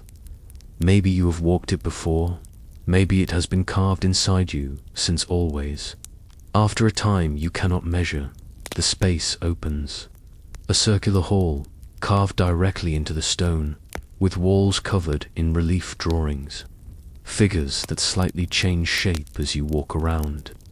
A woman with a star on her forehead. A man with hands made of roots. Children with spiral eyes. And at the center, an empty pedestal. You sit down. You lean your back against the wall. You close your eyes. And you sleep.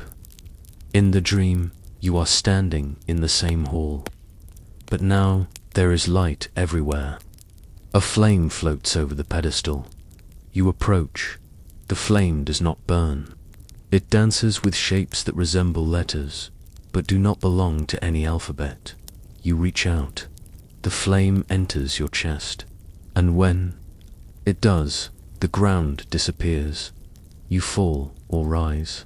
You can't say, but the body dissolves. And you become just attention.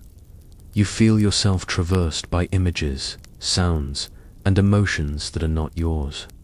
But they pass through you as if they were. Returning home, you see the planet in different eras.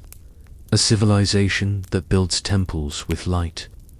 Another that reads thoughts through stones. Another that sings to move matter. You see humans with 4 eyes. You see words that heal. You see time being sewn like fabric. And then everything disappears. You are in the dark. But within the dark, a voice you did not come to learn. You came to remember what you kept in the sleep of the ages. You wake up. You are back in the hall. But something has changed. The pedestal is no longer empty. The stone that breathes memories is there, as if it had been brought by invisible hands. You approach.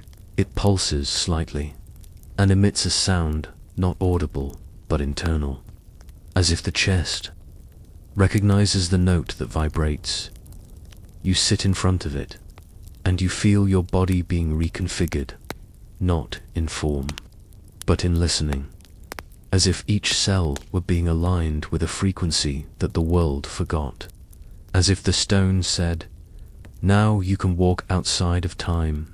You write, "Today I entered through a staircase that descended, but each step took me upwards. Today I was emptied of the stories I told about myself, and filled with stories that contain me. I no longer know what is before or after, but I know what is whole." You remain there for a time you cannot measure. And when you climb back, the daylight receives you differently, as if the sky recognizes you. No one notices that you are away or inside. But as you pass by your colleagues, their eyes turn to you with a strange softness, as if they feel that something has aligned in you, even without knowing what. That night, the dream does not come, but you sleep with a light smile, because now you know the staircase that descends inward also ascends to what is real, and it is not you who walks on it. It is it that walks within you. You are in the sanctuary within the library that dreams the readers, a space that does not obey the known laws of physics, where the soft golden light envelops everything in a mantle of deep peace. The silence here is not empty, but filled with the resonance of all memories, a subtle hum that pulses in harmony with your very being. The air has a delicate perfume, a mixture of ancestral incense, damp earth, and something that smells of distant stars, of cosmic dust that formed life. You feel the energy of the place as a gentle caress on the skin, a vibration that calms the mind and opens the heart. Before you stands the figure that has silently accompanied you, the presence of violet eyes and silver hair that shines with an inner light. It has no rigid contours. Its form seems made of condensed light, floating gently in the ethereal space.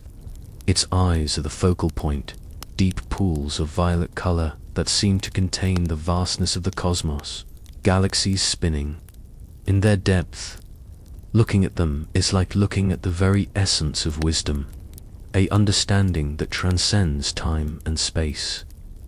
Its silver hair, like the light of the moon, cascades around its shoulders, each strand seeming to vibrate with a subtle energy. There is an unshakable serenity in its posture, a calm that radiates towards you, dissolving any remnant of anxiety or doubt. It does not speak with its mouth. There is no movement of the lips, no audible sound.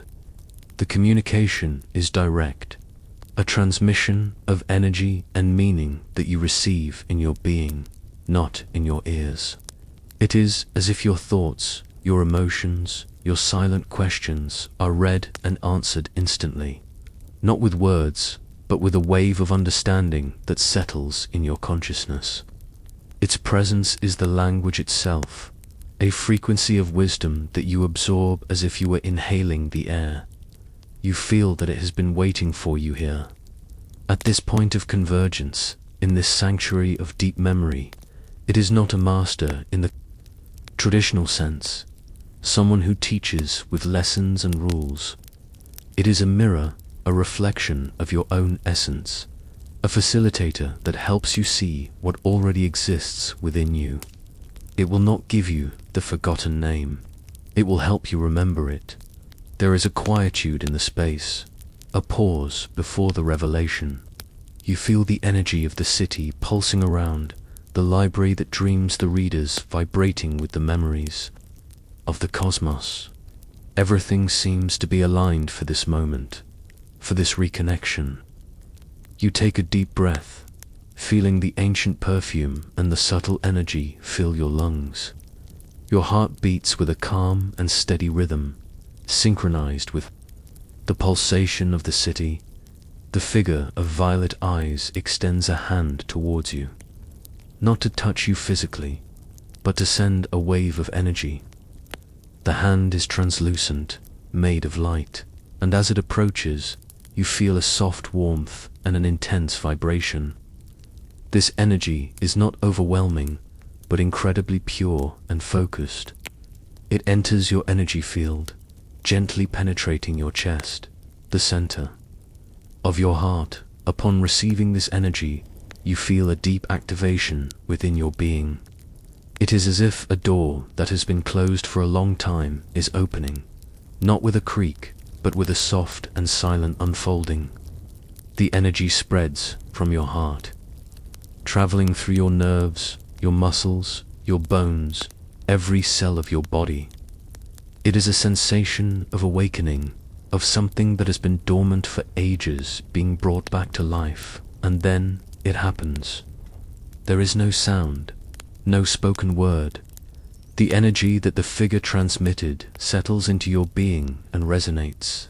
It is a vibration, a frequency, a musical note that you feel in every fiber of your body, not in your ears. It is your name, not the name you use in the outer world, the name you were given at birth. It is the name of your soul, the name that vibrates in the stones of the city, that is inscribed in the fabric of time, that is known by the cosmos. The resonance of the name is a shock of recognition that runs through your entire being. It is as if a fundamental piece of the puzzle of your identity has finally fallen into place. A wave of memories surges instantly, not in visual images but in feelings, in deep understandings. You remember who you were in this place, your connection to this city, your purpose. You remember past lives, not as isolated events, but as parts of a continuous journey, all linked by this frequency, by this name. The name is not just an identification. It is a vibrational description of your essence, your mission, your place in the web of existence. It is your energetic signature, the unique frequency you emit in the universe. And the city, by remembering you, was remembering this frequency, this name that is inscribed in its own stones, in its own energy. You feel the name vibrate in your bones, a soft and constant hum that is both familiar and strange. It resonates with the pulsation of the city, with the energy of the library that dreams the readers. It is as if you and the place are made of the same vibrational substance, connected by this shared frequency. The stones of the city not only hold the memory of your name, they are the memory of your name crystallized in physical form. The figure of violet eyes keeps its hand extended, its energy stabilizing the resonance of the name in your being.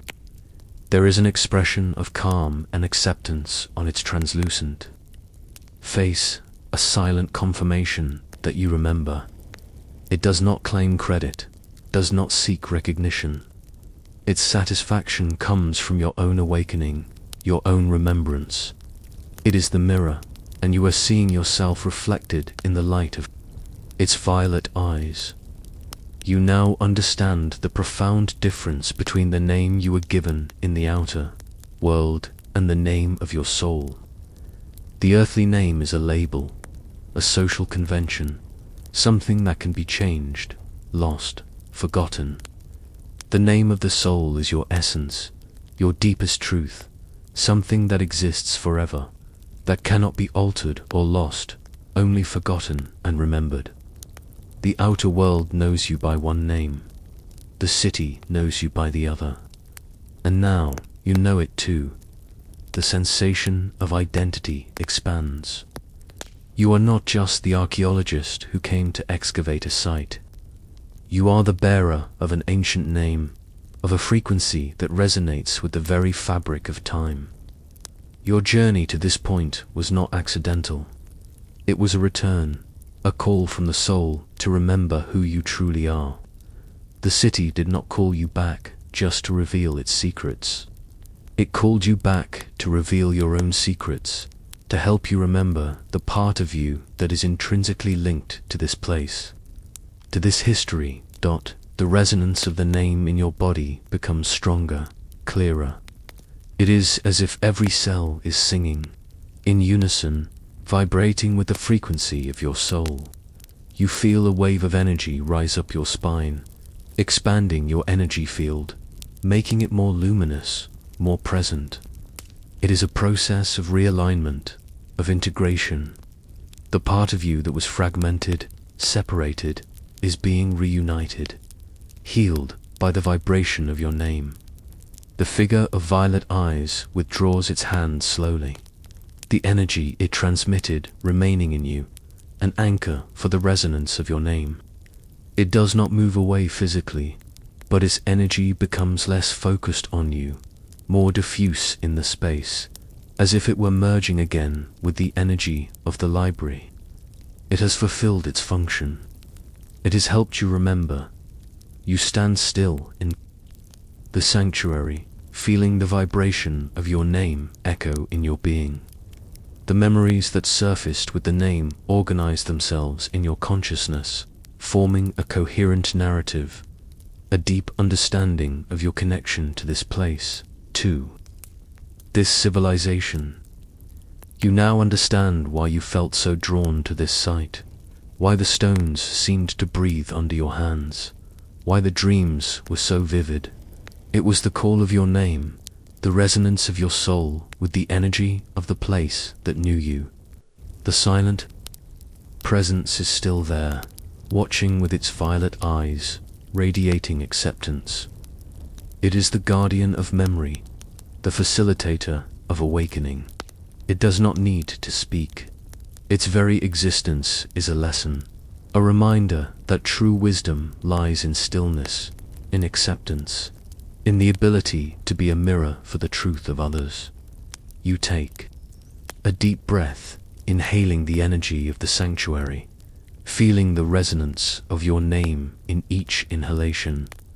The perfume of the place seems to vibrate with the same frequency as your name, a sensory confirmation of your remembrance. You feel the earth beneath your feet, although the sensation is more ethereal than physical, and you realize that the stones of the city are singing your name in silence, a vibrational melody that only you can feel. The great remembrance has deepened immensely. You have not only remembered the history of the city, but you have remembered your place in it, your deepest identity. The name that the silent voice helped you remember is the key to everything, the guiding thread that connects all your experiences, all your lives, all your connections with this place and with the cosmos. You feel that the next stage of the journey is unfolding naturally. The remembrance of your name has opened a new door within you, a portal that will take you deeper into the energetic structure of the city, to the place where memory pulses with the greatest intensity. The sanctuary begins to dissolve softly. Around you, the golden and violet light becoming less focused, blending back into the sea of light of the library. The figure of violet eyes remains for a moment, its energy a beacon of calm and acceptance. It does not need to say goodbye. Its presence in your memory, in your vibration, is eternal. You feel a final wave of gratitude for its silent guidance, for its help in remembering your name. You move out of the sanctuary, back into the ethereal space of the library that dreams the readers. The sensation of floating returns, but now with a new clarity, a new purpose. You are no longer a reader seeking knowledge. You are a reader who has been remembered, whose very existence is a volume in the library of the cosmos.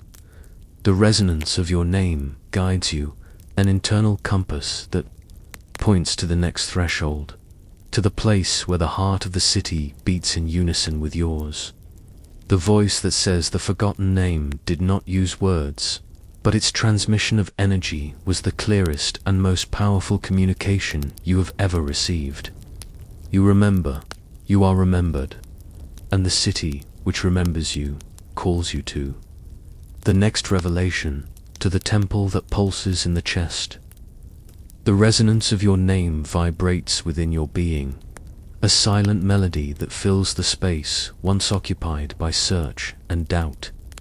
You have left the sanctuary within the library that dreams the readers, leaving behind the violet-eyed figure who helped you remember.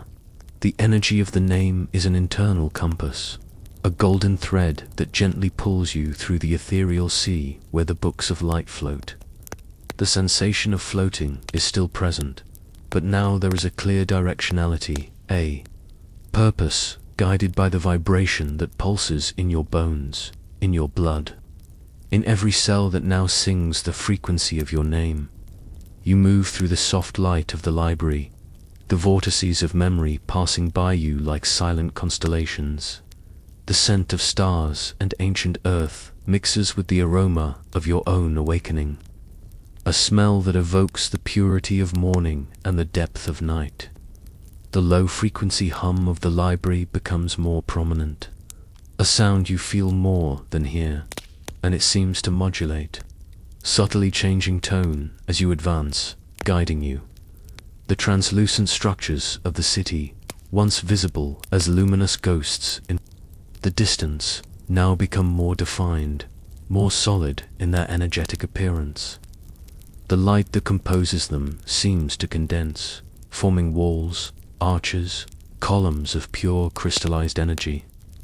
You feel the texture of these structures even without touching them, a sensation of vibrational solidity, of matter made of light and memory.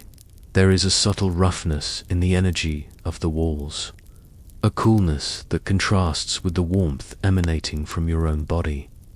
The silent presence is no longer directly by your side, but you feel it as a guiding light in the distance, a calming energy that watches you without interfering. It is a feeling of being cared for, of being supported on your journey without the need for explicit guidance. The trust it places in you is palpable, a silent force that encourages you to follow your own intuition, to follow the resonance of your name. The staircase of light that brought you to the threshold reappears in your perception, not as physical steps, but as an inclination in the ethereal space, an ascending current of energy that invites you to rise. You move towards it, feeling the energy flow beneath your feet, lifting you gently. The sensation of floating blends with the sensation of ascent. A movement upwards and inwards towards the heart of the city that pulses as you ascend. The perfume of the air changes again, becoming richer, denser.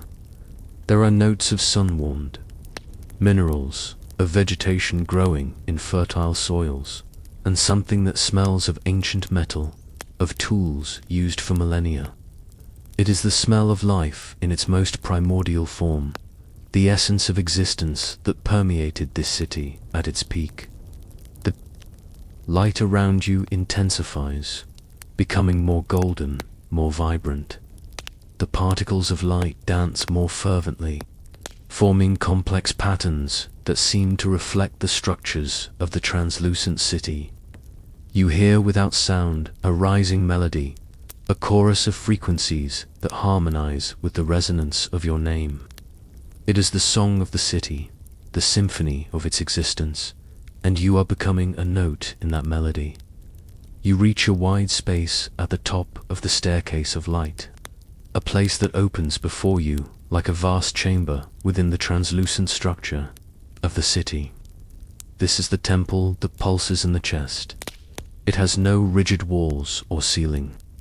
It is a space defined by energy, delimited by columns of light that rise to what seems to be a night sky, even though the golden and ethereal light fills the space. The walls are made of energy that shimmers with all the colors of the rainbow. In constant movement, in constant transformation, the floor of this temple is the most remarkable. It is not made of stone or earth, but of a substance that seems to be solidified light, soft and resilient under your feet. And you immediately feel the pulsation. The floor pulses, not with a tremor of the earth, but with a slow and constant rhythm, a beat that you recognize instantly. It is the beat of your own heart. Yes, the floor of the temple mimics the beat of your heart. Every pulsation you feel in your chest is echoed by the surface beneath your feet. A perfect synchronization that links your physical being to the energetic heart of the city. It is a sensation of deep connection, that your body is a microcosm of this place, a miniature reflection of its vast and ancient existence. The energy that pulses from the floor rises through your legs, traveling through your entire body, intensifying the resonance of your name. You begin to walk through the temple, moving slowly, deliberately. Each step you take on the pulsating floor activates an ancestral vision. These are not visions that appear before you as external images. They are visions that arise from within, projected onto the screen of your consciousness, felt in every cell of your body. As you take the first step, you feel a wave of heat rise through your legs, and an image emerges, hands shaping clay, the wet and cold sensation of mud under the fingers, the concentration on the face of a craftsman. You feel the texture of the clay, the smell of wet earth, the satisfaction of creating something with your own hands. It is a memory of creation, of purpose, of connection with the primordial matter. You take another step, and a new vision unfolds. You feel the strength in your arms, the weight of a stone being lifted and placed, the sweat running down your forehead, the effort in your muscles, the sense of community as you work side by side with others. It is a memory of construction, of collaboration, of building structures that would last for millennia. Each step is a key, unlocking a new door to the ancestral memory contained in this temple. You walk, and the visions succeed one another. The sensation of cold river water washing over your skin, the heat of the sun on a harvest day, the smell of smoke from a sacred bonfire, the sound without audible sound of voices singing in harmony, the feeling of deep peace during a meditation under the stars. They are memories of everyday life, of rituals, of celebrations, of struggles and joys of those who inhabited this city. These visions are not linear. They arise in a sequence that seems guided by the resonance of your body, by the frequency of your name, by the pulsation of the temple. You may experience a memory from ancient eras in one step, and a memory from a more recent time in the next. Time, in this place, is not a straight line, but a spiral, and you are navigating through it. Guided by the pulsation of your heart and the temple, the silent presence is at the edge of the temple, watching. Its energy is a constant of calm and acceptance. It does not need to do anything. Its presence is enough to validate your experience, to remind you that you are safe, that everything happening is part of your awakening. You feel that it knows all these memories, that it has witnessed them, perhaps even participated in them. It is a guardian of time, a master of memory, and its presence in the temple is a reminder that ancestral wisdom is always accessible to those who remember. The pulsating floor beneath your feet seems to respond not only to your heartbeat, but also to your intention. When you focus your attention on a specific type of memory, the pulsation seems to adjust, and the visions that arise resonate with that intention.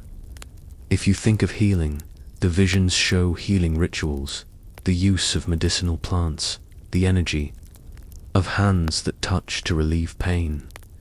If you think of knowledge, the visions show gatherings of wise ones, the transmission of teachings, the contemplation of the mysteries of the cosmos. The temple is not just an archive of memories. It is an interactive space, a field of conscious energy that responds to your presence, to your energy, to your memory. You are not just a spectator of the visions. You are a participant. You feel the emotions of those who lived the memories, the joy, the sadness, the hope, the fear. It is a total immersion in the human and perhaps non-human experience of other eras. The light in the temple changes subtly with each vision, reflecting the colors and energies of the memories being activated.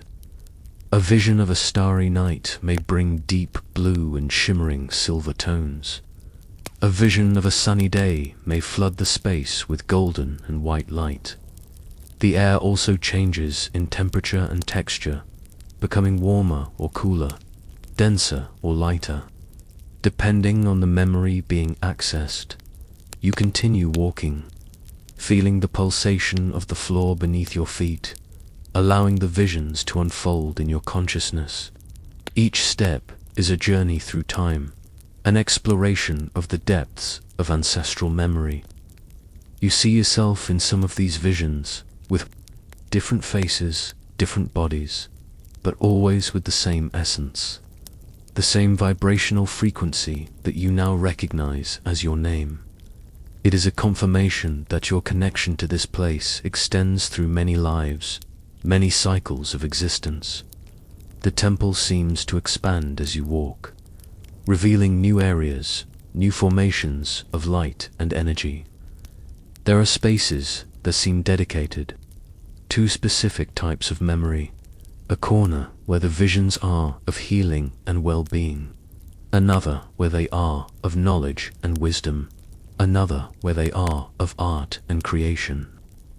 You move through these spaces, drawn by the resonance you feel in your own body. The pulsation of the floor becomes stronger in certain areas, indicating points of particularly potent energy, places where the memories are denser, more vivid. You stop at one of these points, feeling the energy rise through your legs with an intensity that makes your body vibrate. The vision that emerges is overwhelming in its beauty and depth. The city at its moment of greatest glory, not just as a physical structure, but as a living being, pulsating with light and energy, connected to a cosmic network of life and consciousness.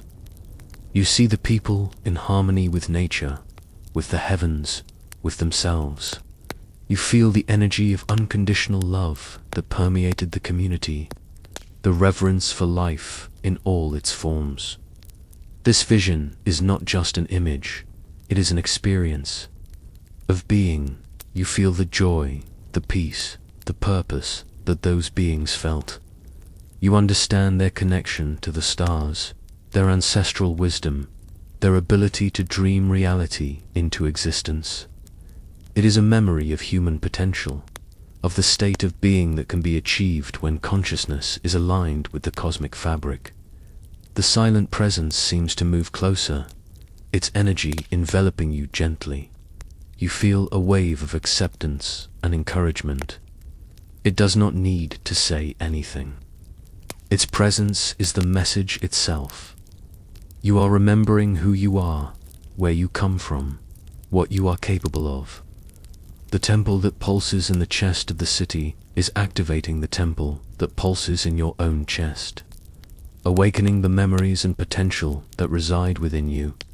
You take a deep breath, inhaling the energy of the temple, feeling the pulsation of the floor in unison with your heart.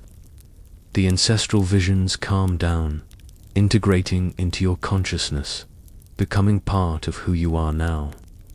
You are no longer just an archaeologist seeking the past. You are a bearer of the past, a guardian of memories, a channel through which ancestral wisdom can flow into the present.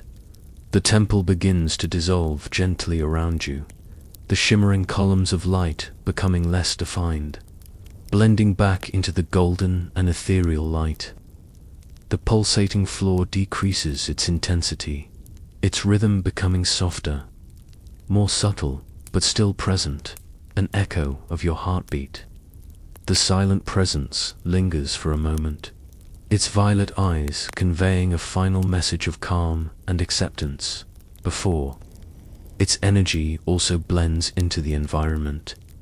You stand in the space where the temple was, feeling the resonance of the ancestral memories in your body. The pulsation of your heart is now the pulsation of the city, a unified rhythm that connects you to this place and to all the eras it has witnessed. You understand now that the temple is not just a physical or energetic place. It is a state of being, an inner alignment that allows the memories of the cosmos to flow through you. The journey through the temple that pulsed in the chest has brought you to a deeper understanding of yourself, of your connection to history, to life. You have remembered not just the events, but the sensations, the emotions, the essence of existence in other eras. And this memory is not a burden, but a gift, a source of strength and wisdom. You now carry the memory with you, in your body, in your heart, in every pulsation. The next step of the journey is unfolding naturally, guided by the resonance of your name and the unified pulsation of your being and the city.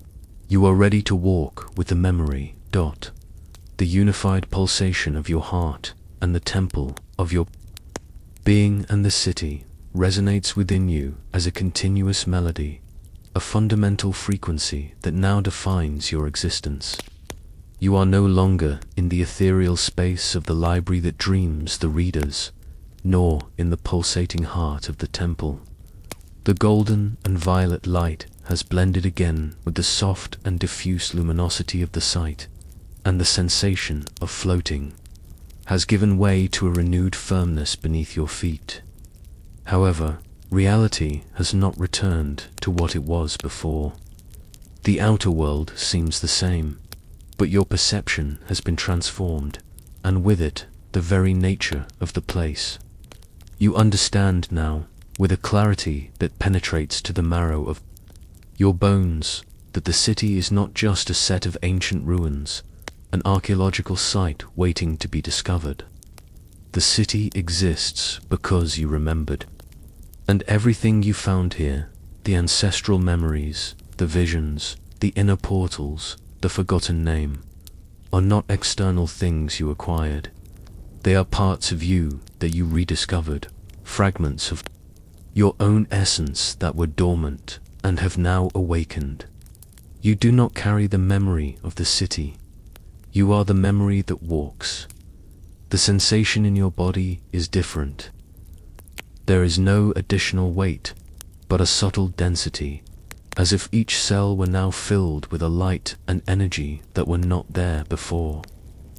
There is a soft and constant hum beneath the skin, a low-frequency vibration that is the continuous resonance of your name, mixed with the pulsation of the city. It is a sensation of fullness, of being complete in a way you did not know you were incomplete.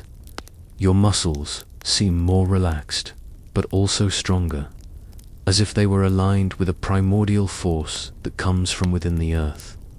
Your joints move with a fluidity you have not felt in a long time, a lightness that contrasts with the internal density.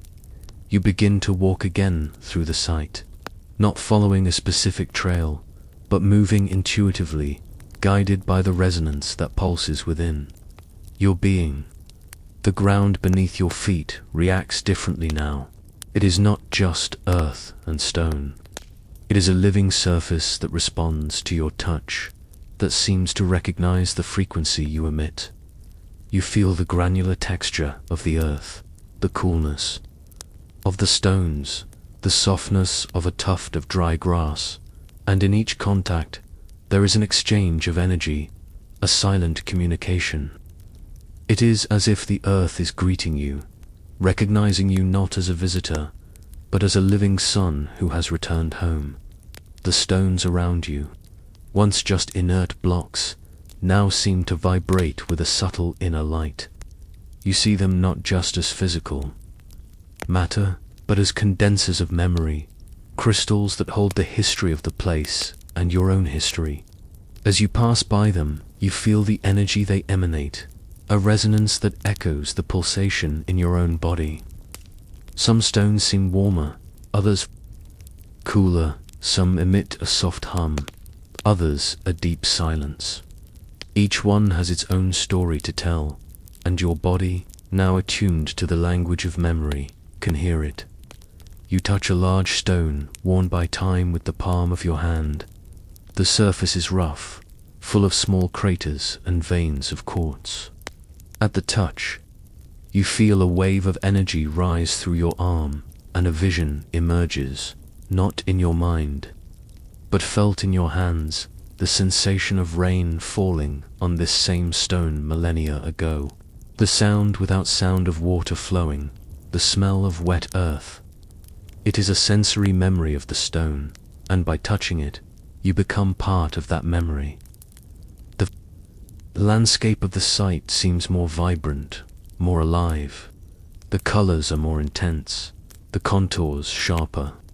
The light, even under the afternoon sun, has an ethereal quality, as if it were filtered through a subtle dimension. The shadows seem deeper, but not dark, filled with a subtle inner light that reveals details that were once hidden. They are a light that invites contemplation, that calms the eyes and the mind.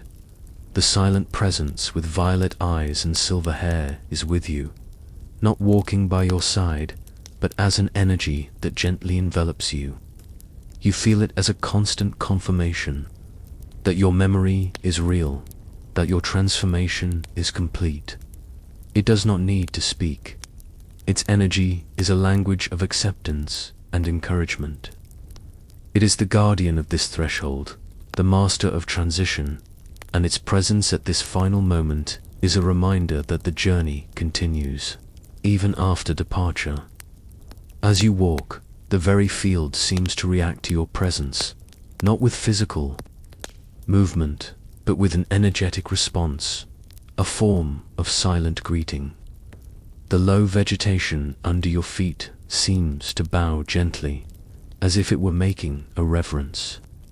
The small wildflowers that grow among the stones seem to shine with a more intense inner light, offering their beauty as a final gesture. The earth under your feet seems to become softer, more welcoming, as if it were embracing you before the farewell. The elements of nature, the same ones you felt and connected with so deeply, seem to offer their final gestures. The air, which carried the silent whispers of memories, now blows with a softness that seems like a caress on your face, a breath of goodbye. The light, which revealed the translucent structures of the city and the ancestral visions, now concentrates around you, creating a golden and violet aura that envelops you, a luminous blessing for your journey. The earth, which recognized you as a living pulse and throbbed in unison with your heart, now becomes a soft carpet under your feet, a solid foundation for your return to the world. There is no sadness in this farewell. There is a deep sense of completeness, of gratitude, of reverence. You are not leaving something behind. You are taking something with you. The city is not just a place. It is a state of being, a frequency that now resides in your body, in your soul. The memories are not just remembrances. They are part of who you are, integrated into your consciousness, into your vibration. You stop at a point in the site that seems particularly significant, a place where the energy is denser, where the unified pulsation is stronger. It is an open space, surrounded by ancient stones that seem to align in an imperfect circle. The golden and violet light concentrates at this point, creating an ethereal atmosphere. You feel that this is the place where the silent ceremony will unfold in its fullness. You close your eyes, feeling the air on your skin, the ancient perfume, the pulsation of the ground beneath your feet. You surrender to the moment, allowing the energy of the place to envelop you completely. The silent presence is near, its energy a field of calm that anchors you. The unified pulse of the city and your being fades, softening into a whisper beneath your skin, a distant echo of the primordial heartbeat. The silent ceremony was a farewell, an acceptance of the cycle coming to completion. As you walk through the site, the earth beneath your feet feels like an extension of yourself. The memory no longer a search, but a presence that walks with you. The sun sets, painting the sky with deep shades of orange, violet and crimson, a silent spectacle that seems like a final reverence of light to the place. The night air descends, cool and clean, laden with the scent of damp earth and night blooming, flowers that open in secret. You find a place to spend your last night at the site, a sheltered nook among the ancient stones, where the energy feels particularly calm and welcoming. You lie down, feeling the roughness of the earth beneath your sleeping bag, the cold emanating from the ground even through the fabric. But this cold is not uncomfortable. It is a sensation of grounding, of being connected to the vast underground that pulses with memory. The sky above is a dark mantle speckled with stars, brighter and more numerous than you have ever seen in the world outside. Each point of light seems to vibrate with a subtle energy, a silent promise of distant worlds, of cosmic knowledge. You breathe deeply, inhaling the fresh night air, feeling it fill your lungs, nourish your body. The unified pulse in your chest becomes softer, more rhythmic, synchronizing with the deep silence of the night. The transition from wakefulness to sleep begins, not as an abrupt shutdown, but as a gentle fading of boundaries. The thoughts of the day calm, the mundane worries dissolve like mist in the sun. Consciousness expands, becoming more fluid, more receptive. You feel your body relax deeply, the muscles releasing accumulated tensions, the bones settling into the earth. The sensation of weight diminishes, replaced by a growing lightness, as if you were gently floating on the surface of existence. The silent presence of violet eyes and silver hair is near. You sense it at the periphery of your consciousness, a calming energy that envelops you like a protective mantle. He is watching, not with vigilance, but with deep acceptance, ensuring that the transition to the dream world is safe, guided. His energy is a beacon in the soft darkness, a reminder that you are not alone, even in the deepest realms of sleep. The dream world opens, not like a door swinging wide, but like a veil lifting gently. You do not enter the dream, you become the dream.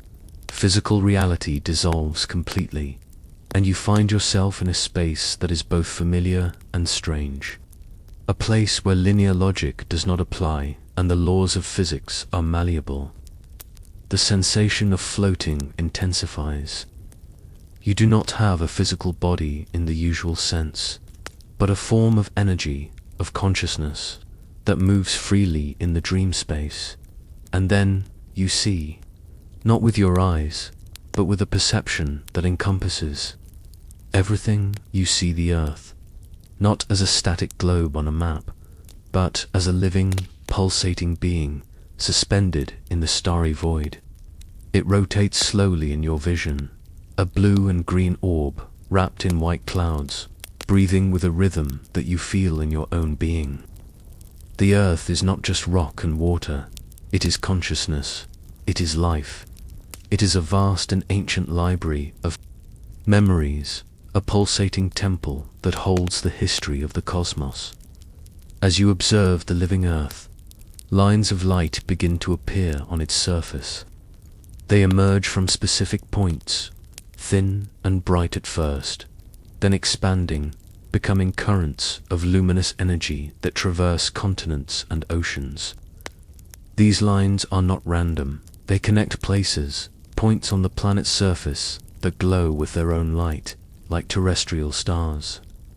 You recognize some of these points: sacred mountains, ancient forests, remote islands, vast deserts, and you recognize one specific point, glowing with a familiar intensity: the site where you are lying, the city that remembers you. These points are the sacred places of the planet, the energy vortices, the natural and built temples that serve as centers of power and consciousness. And the lines of light that connect them are the Earth's energy pathways, the ley lines, the meridians that transport vital energy and information through the planetary body. It is the Earth's nervous system, the communication network of planetary consciousness. The network of light expands before your inner eyes, becoming denser, more complex.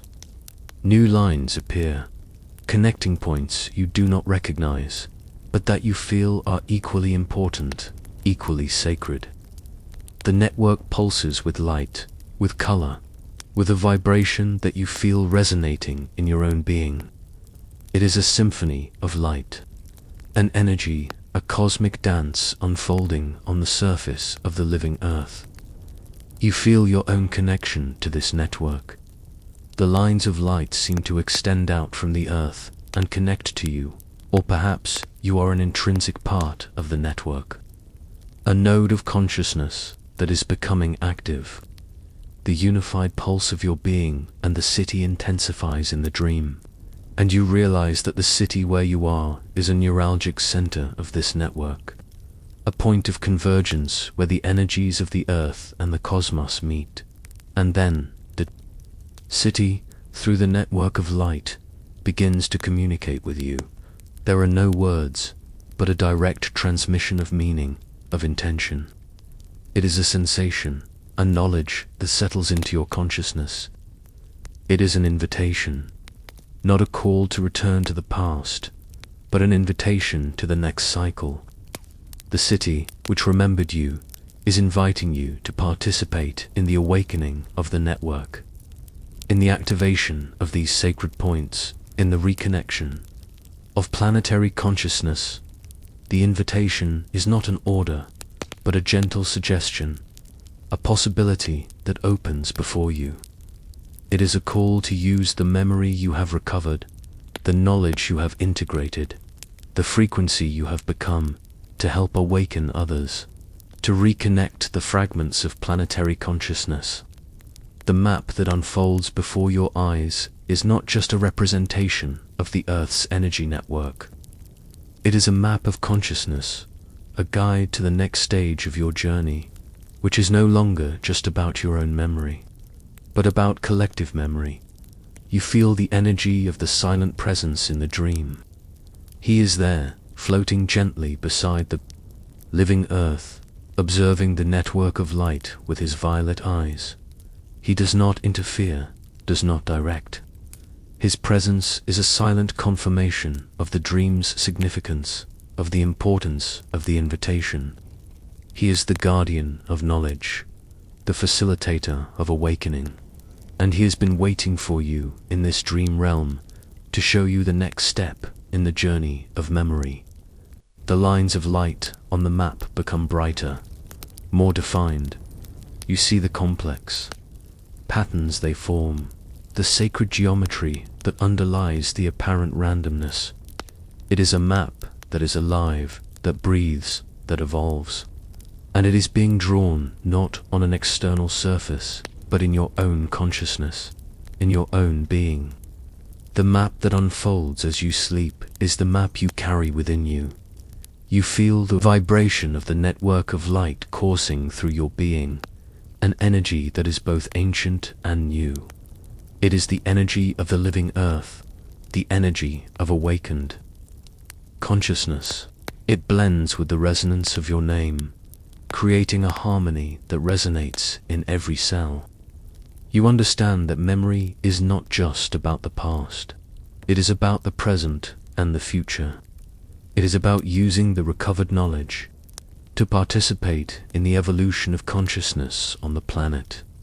The dream begins to fade, gently, gradually.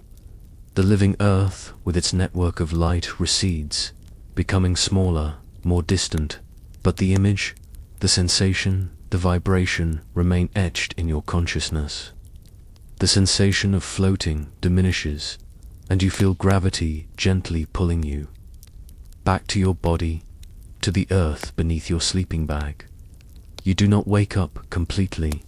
You remain in a liminal state between sleep and wakefulness, where the reality of the dream blends with physical reality.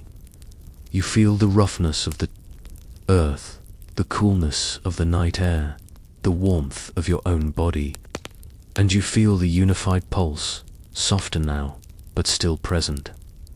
A reminder of the city that sleeps beneath the earth. The map that unfolded in your dream is now within you. You cannot see it with your physical eyes, but it is there in your mind, in your heart, in your soul. It is a map of light and energy, a guide to the sacred places of the planet, an invitation to participate in the awakening. The city has sent its message through the dream, revealing the next step in the journey of memory. You breathe deeply, feeling the fresh night air fill your lungs. The silent presence withdraws gently, its energy dissolving into the calm of the night. He has fulfilled his role, guiding you to this point, showing you the path ahead. You lie in the soft darkness, feeling the earth beneath you, the starry sky above. The silence of the night is filled with the resonance of your name, with the unified pulse, with the vivid image of the map of light in your consciousness. You understand that the journey does not end with your departure from the site. It merely changes form. You are returning to the world, but not as the same archaeologist who arrived. You are a bearer of memory, a node in the network of light, someone who has received an invitation to participate in the next cycle of awakening. Sleep takes you again, not into a deep, dreamless sleep, but into a state of conscious rest, where the image of the map of light remains present, integrating even more deeply into your being. You sleep, and the map unfolds within you, preparing you for the journey that awaits, a journey that will take you beyond this site, to other sacred places, to other points in the network of light. The city that remembers you has prepared you, reminded you, and now sent you back into the world with a map and an invitation. The last night at the site is a threshold, the pause before the next step, the stillness before movement. You sleep, and the map unfolds. The promise of the next cycle echoing in your being. The light of dawn filters softly through the ancient stones that sheltered you during the night, painting the sky with hues of pale pink, orange, and gold. The morning air is fresh and clean, laden with the scent of damp earth and the life that awakens. The unified pulse of the city and your being is now a soft whisper in your chest, a constant frequency that resides beneath the surface of your consciousness.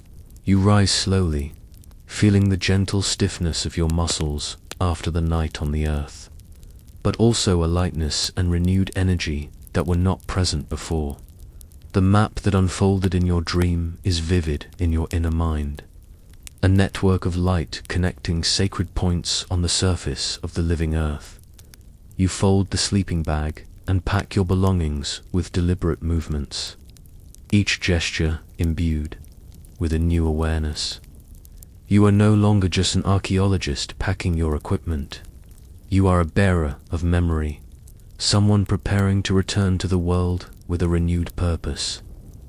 The sensation of being rooted in the earth remains, a deep connection that is no longer limited to the site, but extends to encompass the entire planet. You walk for the last time through the site, feeling the earth beneath your feet, the light on your skin, the air in your lungs. The stones seem to vibrate with a gentle energy, a silent farewell.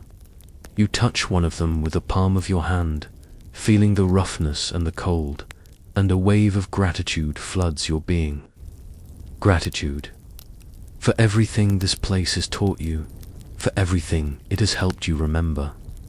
You bid farewell to the silent presence, feeling its calm and accepting energy at a distance, a confirmation that it will be with you, not physically, but as a guiding light on your journey. You move towards the gentle ramp that led you to the threshold, to the invisible staircase of light that you climbed to enter the translucent structure of the city. The ramp looks different now. It is not just an incline in the terrain, but a path that pulses with a subtle energy, a portal that is always open. You begin to climb, feeling the energy flow beneath your feet, lifting you gently. Each step is a transition, a movement back into the world, but a movement that carries with it the totality of your experience. The light around you intensifies as you climb, becoming brighter, more defined. The air vibrates with a higher frequency, and the scent of ancient flowers mixes with the smell of the morning, creating a fragrance that evokes both the past and the future. You feel the presence of the translucent city around you, its energy structures overlaid on the physical landscape, but now they are not just visions. They are part of your own energy, integrated into your field of consciousness. You reach the top of the ramp, the threshold where the inner portals first opened. The space here pulses with a potent energy, the meeting point between worlds. You pause for a moment, feeling the energy envelop you, preparing you for the final transition. The silent presence is near, its energy a field of calm that anchors. You take the final step, crossing the threshold, and the sensation is of passing through a subtle membrane. There is no sound, no resistance. It is a smooth transition from one state of being to another. You open your eyes and find yourself in the same place where the ramp began, at the edge of the archaeological site, facing the world outside. The world is the same. The sun is rising. The distant mountains are shrouded in morning mist. The distant sound of a bird breaks the silence. It seems like the same world you left behind when you first entered the site. But you have changed. Irreversibly, deeply. The unified pulse continues in your chest. A constant reminder of the city that remembers you, of the memory that walks with you. The resonance of your name vibrates in your being, a frequency that connects you to the cosmic fabric. The map that unfolded in your dream is vivid in your inner mind, a guide for the journey that awaits you. You are no longer the same archaeologist who came to this site in search of external answers. You are a bearer of ancestral knowledge, a channel for the wisdom of the city that dreams time. You did not find the city, you became the city. Your memories have merged with hers, your energy has mixed with hers, and now she lives in you. The door you crossed to enter the site did not close behind you. It never closes. It is a dimensional portal that is always accessible to those who remember, and now you are the door. Your body, your consciousness, your vibration are the portal through which the energy and wisdom of the city can flow into the world. You take the first step away from the site, towards the world outside. Each step is firm, deliberate, full of purpose. The earth beneath your feet on the way back to the car feels different now. You feel the life in it, the energy that pulses beneath the surface. The air you breathe seems more vibrant, more charged, with possibilities. You get into the car, the familiar smell of plastic and upholstery a contrast to the ancient perfume of the site. You start the engine, the sound of the motor a strange noise after the filled silence of the city. You drive away, watching the site diminish in the rearview mirror, becoming just a smudge in the landscape. But you know it is not just a smudge. It is a part of you. The world outside seems the same, but your eyes see it differently. You see the energy that pulses beneath the surface of things, the invisible connections between beings, the fabric of consciousness that unites everything. You see the beauty in the simplest things, the wisdom in the patterns of nature, the magic in the everyday. You are the door that never closes. You carry the city within you, the unified pulse, the resonance of your name, the map of light. The world awaits you, not to change it with force or words, but to transform it with your presence, with your vibration, with the memory that walks. With you, the journey back home is not to a physical place, but to a state of being. You are returning to the world, but a world that is now seen through the eyes of the soul, a world that is ready to remember. The city that remembers you has sent you back as an emissary, a bearer of light, a catalyst for awakening. You drive down the road, the rising sun before you, painting the sky with vibrant colors. The future stretches out before you, an unknown path, but full of potential. You do not know exactly what awaits you, but you know you are ready. You have the memory, the pulse, the map, and you are the door that never closes, allowing the light and wisdom of the city that dreams time to flow into the world. One step at a time, one breath at a time, one memory at a time. The saga, the cities that dream time has come to its conclusion, but your journey, the journey of the memory that walks with you, has just begun. You are the door, and the world is waiting to remember. The unified pulse, soft now but constant, accompanies you as the car moves down the road, taking you away from the site that is now a part of you. The familiar smell of the car's interior, the texture of the steering wheel under your hands, the monotonous sound of the engine, and the noise of the tires on the road. All of this is the world outside, the everyday reality to which you are returning. But it is different, not because the world has changed, but because you have changed, and your senses, recalibrated by the energy of the city and the resonance of your name, perceive layers of existence that were once invisible.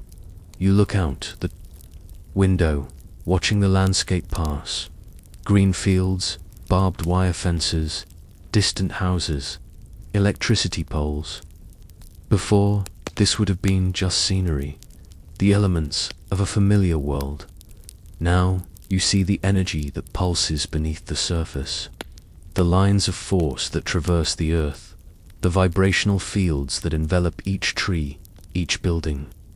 The colors are more vivid, the textures richer, as if the world has awakened from a deep sleep along with you. The air that comes through the open windows is not just wind. It is a flow of energy, charged with the memories of the earth, with the silent whispers of the life that exists everywhere, not just in ancient sites. You feel the unified pulse in your chest, the soft rhythm of your heart and the city beating as one. It is an anchor, a constant amidst the fluidity of the transition. The resonance of your name vibrates in your being, a silent melody that reminds you of who you are, where you come from, the purpose that propels you forward. The map that unfolded in your dream is vivid in your inner mind, a network of light that stretches across the planet, connecting the sacred points, the energy vortices. You know you are not just driving down a road. You are moving along one of these lines of light, guided by an internal compass that points to the next step in the journey. Arriving in the city, at your home, is a surreal experience. The busy streets, the noise of traffic, the hurry of people. All of it seems distant, as if you were observing from within a bubble of calm. You move through the crowd, feeling the energy of each person who passes, their emotions, their worries, their joys. Before, this would have been just an anonymous mass. Now, you perceive the vibrational individuality of each being, the light that shines or is obscured within each one. Entering your home is like entering a space that is both yours and not yours. The familiar objects, the furniture, the books, the photographs, are all in their places, but their energy seems different. They resonate with the memories you have projected onto them over the years, with the emotions that have been felt in their presence. You touch the surface of a wooden table, feeling the texture, the gentle cold, and at the same time, the energy contained in the wood, the history of the tree from which it came, the work of the hands that shaped it. Everything is alive, everything contains memory, everything pulses with a subtle energy. The silent presence is not physically in your home, but you feel it as a guiding light at a distance, an energy of acceptance that accompanies you. It is watching, not with judgment, but with a deep understanding of your transition. It is the guardian of the portal, and it knows that the door that opened for you never closes, that the city lives in you, and that your journey now is to integrate this memory into the fabric of your everyday life, living as the door. As the memory that walks is a continuous process of adjustment. The daily routines seem strange at first, the mundane tasks acquiring a new dimension of meaning. Washing the dishes is not just a chore. It is a ritual of cleansing, of purification, a moment to feel the texture of the water, the temperature, the scent of the soap, the energy of the objects you are touching. Preparing a meal is not just cooking. It is an act of creation, of nourishing the body that is the temple of memory, of feeling the energy of the food, the history of the earth from which it came. Interactions with other people are transformed. You hear the words they say, but you also feel the energy behind the words, the emotions they do not express, the memories that reside in their energy fields. It is as if you can see the souls of people, the light that shines or is obscured within them. This can be challenging at first, dealing with the energetic honesty you now perceive, but it is also an opportunity for deeper connection, for a more compassionate understanding of the human experience. You realize that everyone, in some way, carries their own inner cities, their own temples of memory. their own forgotten names. The difference is that your city has been awakened. You begin to notice that your own presence, your own energy, affects the environment around you. The plants in your home seem more vibrant, their colors more intense, their growth more exuberant. Pets, if you have them, seem calmer, more receptive to your energy. The people around you may feel an inexplicable calm in your presence, a sense of peace that emanates from you without conscious effort. You are a channel for the energy of the city, for the frequency of memory, and this energy radiates into the world. The map that unfolded in your dream becomes a practical guide in your life. You feel a subtle attraction to certain places, to certain people, to certain activities. This attraction is not logical.